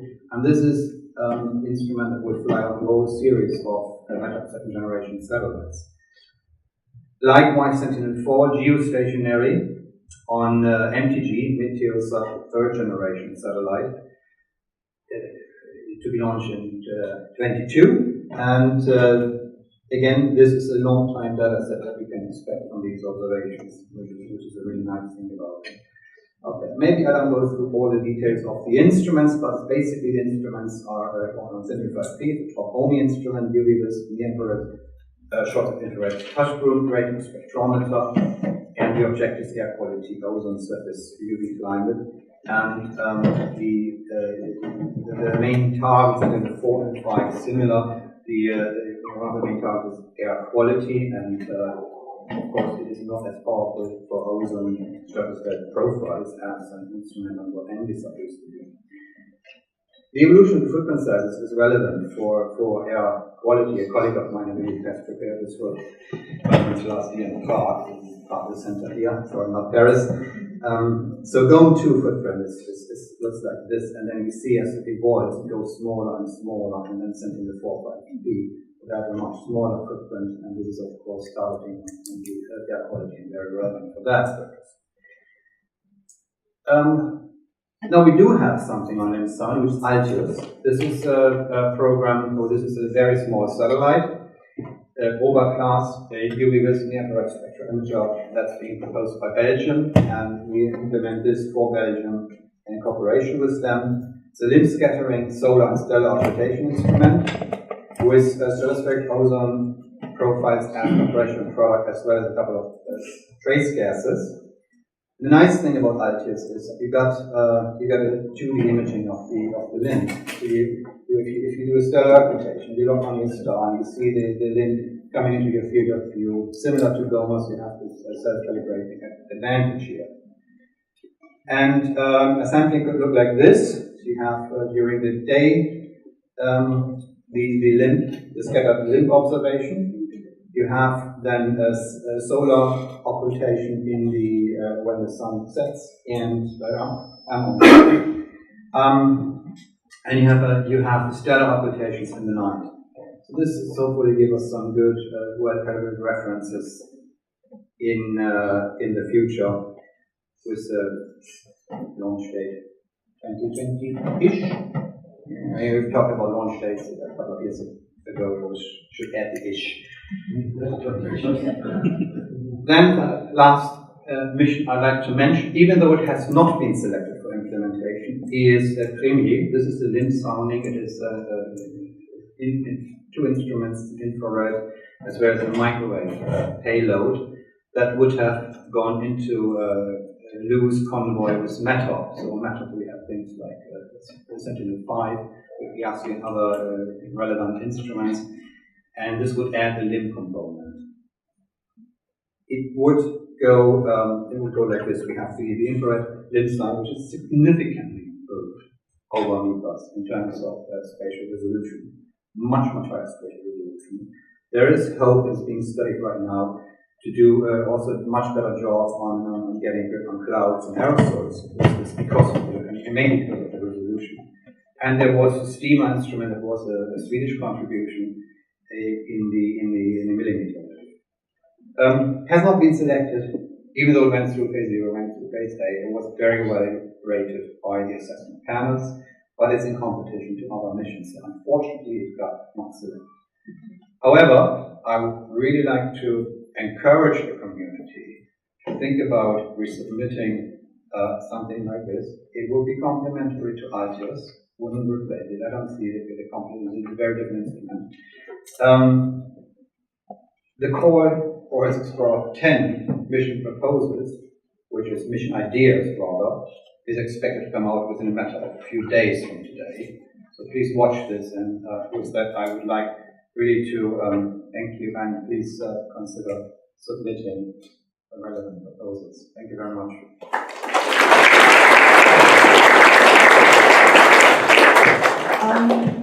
We have probably time for one quick question. Yes, Mike. Actually, two very short questions. First, the data preservation project that you mentioned for existing satellite systems, will that be extended for the future projects? And secondly, in the future project budgets, are there resources that are set aside for correlative measurements and validation? Yes, validation is absolutely. That's part of every project. Yeah. Thank you so much. And now our last topic for lunch. Puts no pressure for NASA contribution to the ozone research.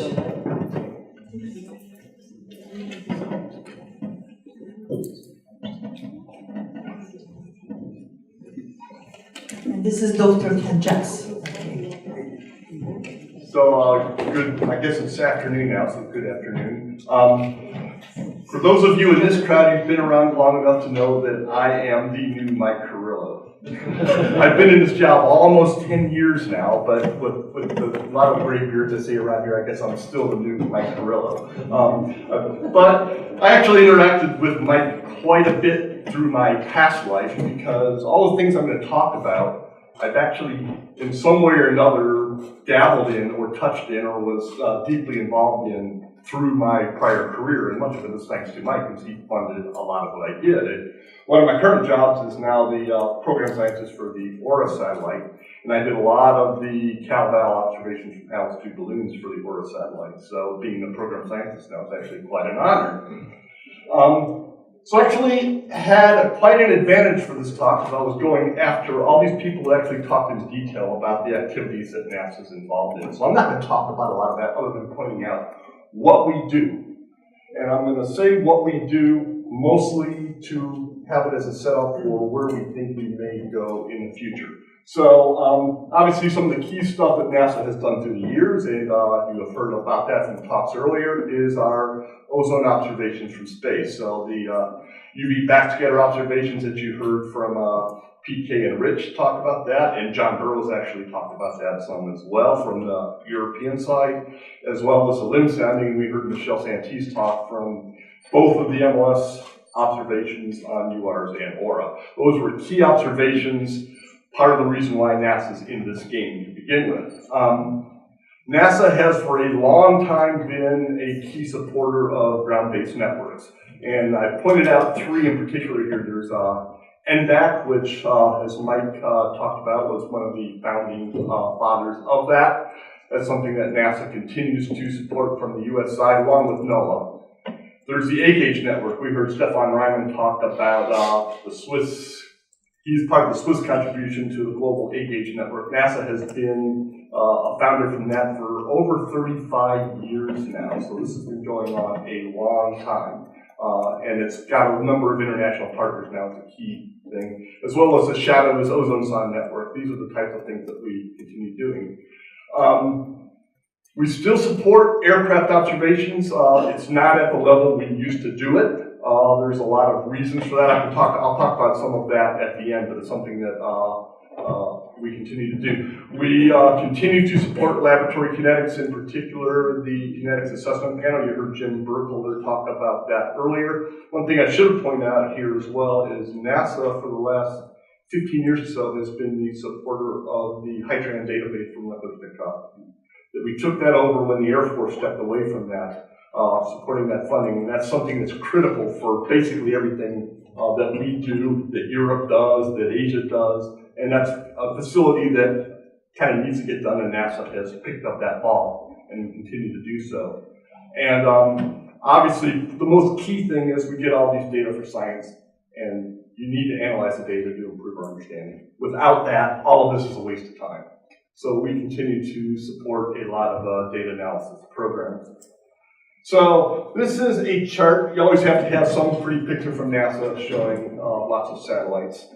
And my main point here is to show that things related to the stratosphere and related to ozone is only a small portion of all of these space-based observations that we do. So this is showing things that currently are flying and things in the future, and the ones with yellow ovals around them are ones that get ozone and ozone-related types observations. So currently operating is the Aura satellite and the SUNY MPP, which NASA built and handed over as an operational satellite for NOAA, primarily for weather, but I'll talk about where NASA's main contributions are. Talk a little bit about TEMPO, which is coming up in the future, and now SAGE 3 is currently implementing, and I'll talk about that very quickly. Okay, so the ONPS instrument suite, which sits on the SUNY MPP satellite, has both nadir and limb. We heard a lot about the nadir earlier. We have not talked much about the limb. This one had a interesting political history. It was on SUNY MPP, it was off SUNY MPP. There was a lot of back and forth between our funding sponsors in the US government and the various agencies. And in the end, NASA picked it up. But when we did it, we didn't really have a lot of budget to actually do data products and things like that. That was not really put back into our budget. But we figured out a way, primarily by putting PK Bartia in charge, and he figured out a way to do it. So we still produce some very good data products from these things. And the nice thing about the LIM product, NOAA did not want to keep doing these observations in the future either with their operational satellites. NASA agreed to pick it up. It will start with the second of the launches of the operational satellites. So the next one, which is going to launch very soon, I forget what the actual launch date is, will not have the limb-sounding particle yet. So it will have the nadir. The second one and following, NASA will continue. We heard some about the aerosol products. This is a chart that PK's group gave me. It's a little bit behind times, but it gives you an idea of the aerosol product that you get from SLIM. And to be honest, we're not the first ones to do this. The Canadians with the OSIRIS instrument have been producing products like this. That's been an excellent instrument. And those two teams, the Canadian folks that are sitting right there, they can tell you all about that. And PK's team are collaborating quite a bit to make sure that these data products actually compare well and are using the appropriate types of analyses. For understanding volcanic eruptions in the future, these types of observations are going to be critical. You can see all of these volcanic eruptions. Susan talked about the last one she saw in 2016 right now. These were not that big of observations, and these signals show up quite nicely in these types of observations. So it's quite a strong observations. The main reason for doing SLIM, though, was to continue the series of limb-sounding observations. And this is a chart kind of showing, and it's kind of surprising how well these data sets tie together, showing past stage 3 observations, current Aura MLS observations, and the OMS limb products. And they all agree extremely well. I don't know whether we're really lucky or really good. I think it's a combination of both in order to get data products to look like this. Talking about Aura, I'm going to just talk a very little bit about that. Aura has been up for 13 years now, so it's a teenager. So it's, at least from the climate sense, its data products are becoming an adult. So they're almost long enough time series to start doing some really interesting observations with it. It had 4 instruments initially. Currently, 3 are operating. It's very soon to be 2, and I'll talk about that on the next slide. So hurdles, as most of you know, its chopper stopped operating in 2009. That was actually quite an interesting data set of very high spatial resolution observations. It was really key observations for doing certain types of dynamical type processes. TESS is very much on its last leg. It was designed to do tropospheric observations. The FTS mirror mechanism has been freezing consistently, and now they're getting so little data that our last senior review process, which is about to come out, it hasn't come out yet, has decided it's time to discontinue operation of that particular instrument. MLS and OMI will continue operating for quite some time. Right now, there is enough fuel, and I'll talk about that a little bit later, to keep operating it for another 5 or so years, maybe 5 or 6 years. I could talk about what the possibility is to keep that going. But where OMI really gets a lot of its, at least political notoriety, is the observations in the air quality. We heard about that some from ESA. Did a little thing on the Discovery Channel where he was looking at some of the NO2 observations from the OMI instrument, looking at how the changes from regulations within the US actually made a difference, and you could see it from space. We were surprised. We did not know he was going to do this. And it came out, and we were quite happy to see it. But these types of observations led to the selection of the TEMPO instrument. TEMPO came out of what we call our Earth Venture set of solicited, these are competed space types observations. We have a few different kinds. TEMPO came out of the first Earth Venture instrument solicitation that we had. And the power of these air quality type observations from OMI helped to convince both the review committees and programmatically and kind of politically within our agency to select this observation. So this is basically an OMI type observation that's going to go on a commercial geostationary satellite in about 3 years. Hopefully we can get it up in that period of time. The one interesting thing about this instrument compared to OMI is it has a Chapuis band to try to get better leverage on the tropospheric ozone as opposed to the stratospheric ozone. But this is from geostationary, it's not going to see the poles at all. So I remember in my past life I was surrounded by astrophysicists, and I heard about the astrophysics ozone hole. They did not like the Chapuis band. It got in their way quite a bit. So and actually this is from the Smithsonian Astrophysical Observatory. So I mentioned SAGE. So SAGE was launched earlier this year. It's following the old Sage 2, Sage 3 types observations. So it's been up now for, what month is it now? It's been 5-6 months. It's operating quite well. I've never heard. It's operating quite well. Here's just to show you where it's at on the ISS, and I'll touch on that. It's important. It's sitting off to the side. It's not on the GEM module where you see all of these other instruments. That's a good thing. Showing what some of the data look like. I got this from Joe Solani a couple days ago, showing what their ozone profiles look like. These data sets look quite nice. They're going to be quite powerful. I encourage the community to get a hold of these observations. So, the gist of what I really want to get to. Where are we going in the future? What matters? We're going to try to keep operating Aura and Sage 3 as long as our senior review process says we should continue to do that. And usually if it's producing good science quality data, the science community are behind these data being continue to operate, we will continue to do so.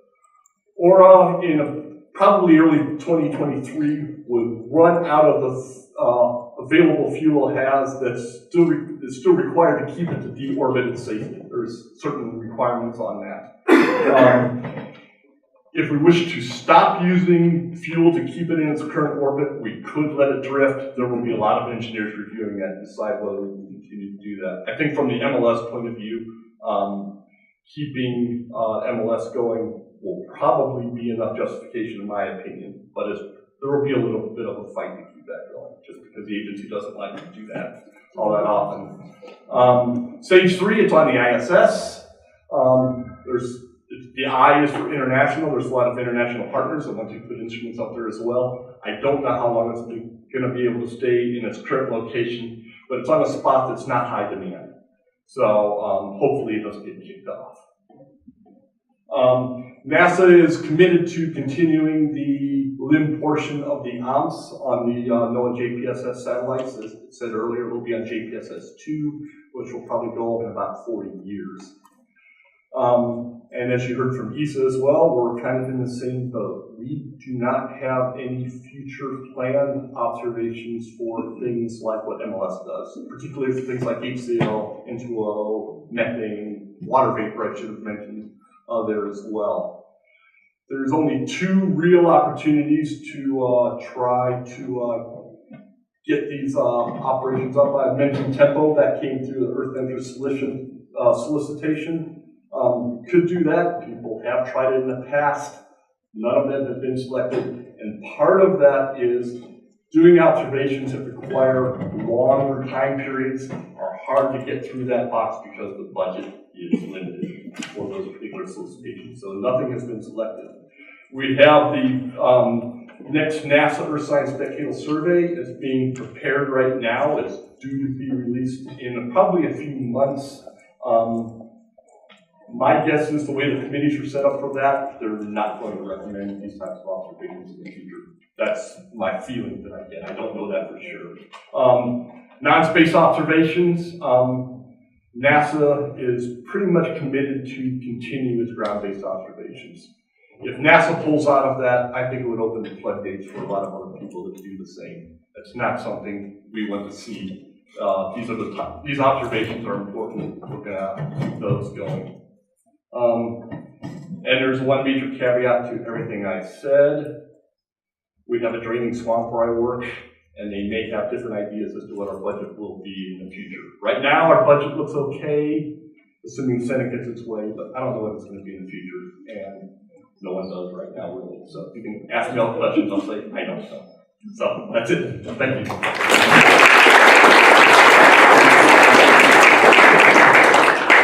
Thank you very much. So, okay, well, you may ask one question and you can say you don't know.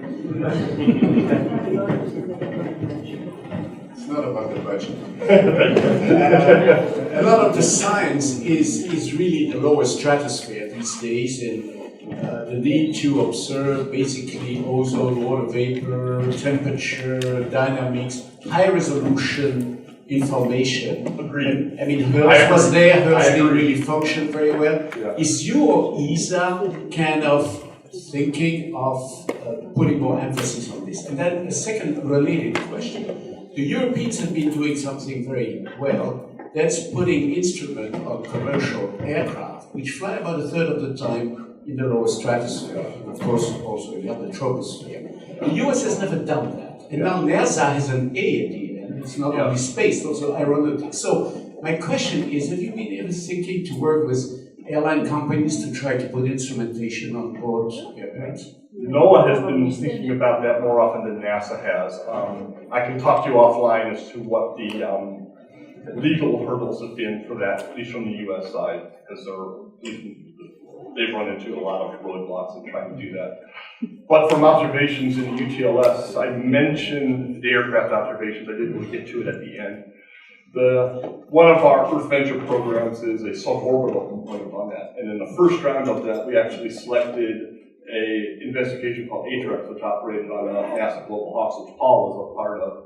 And that did a lot of observations, primarily in the tropics, looking at UTLS processes in particular. That is now over. That had a 5-year span, that 5 years had expired. We did a small research follow-on to that last year.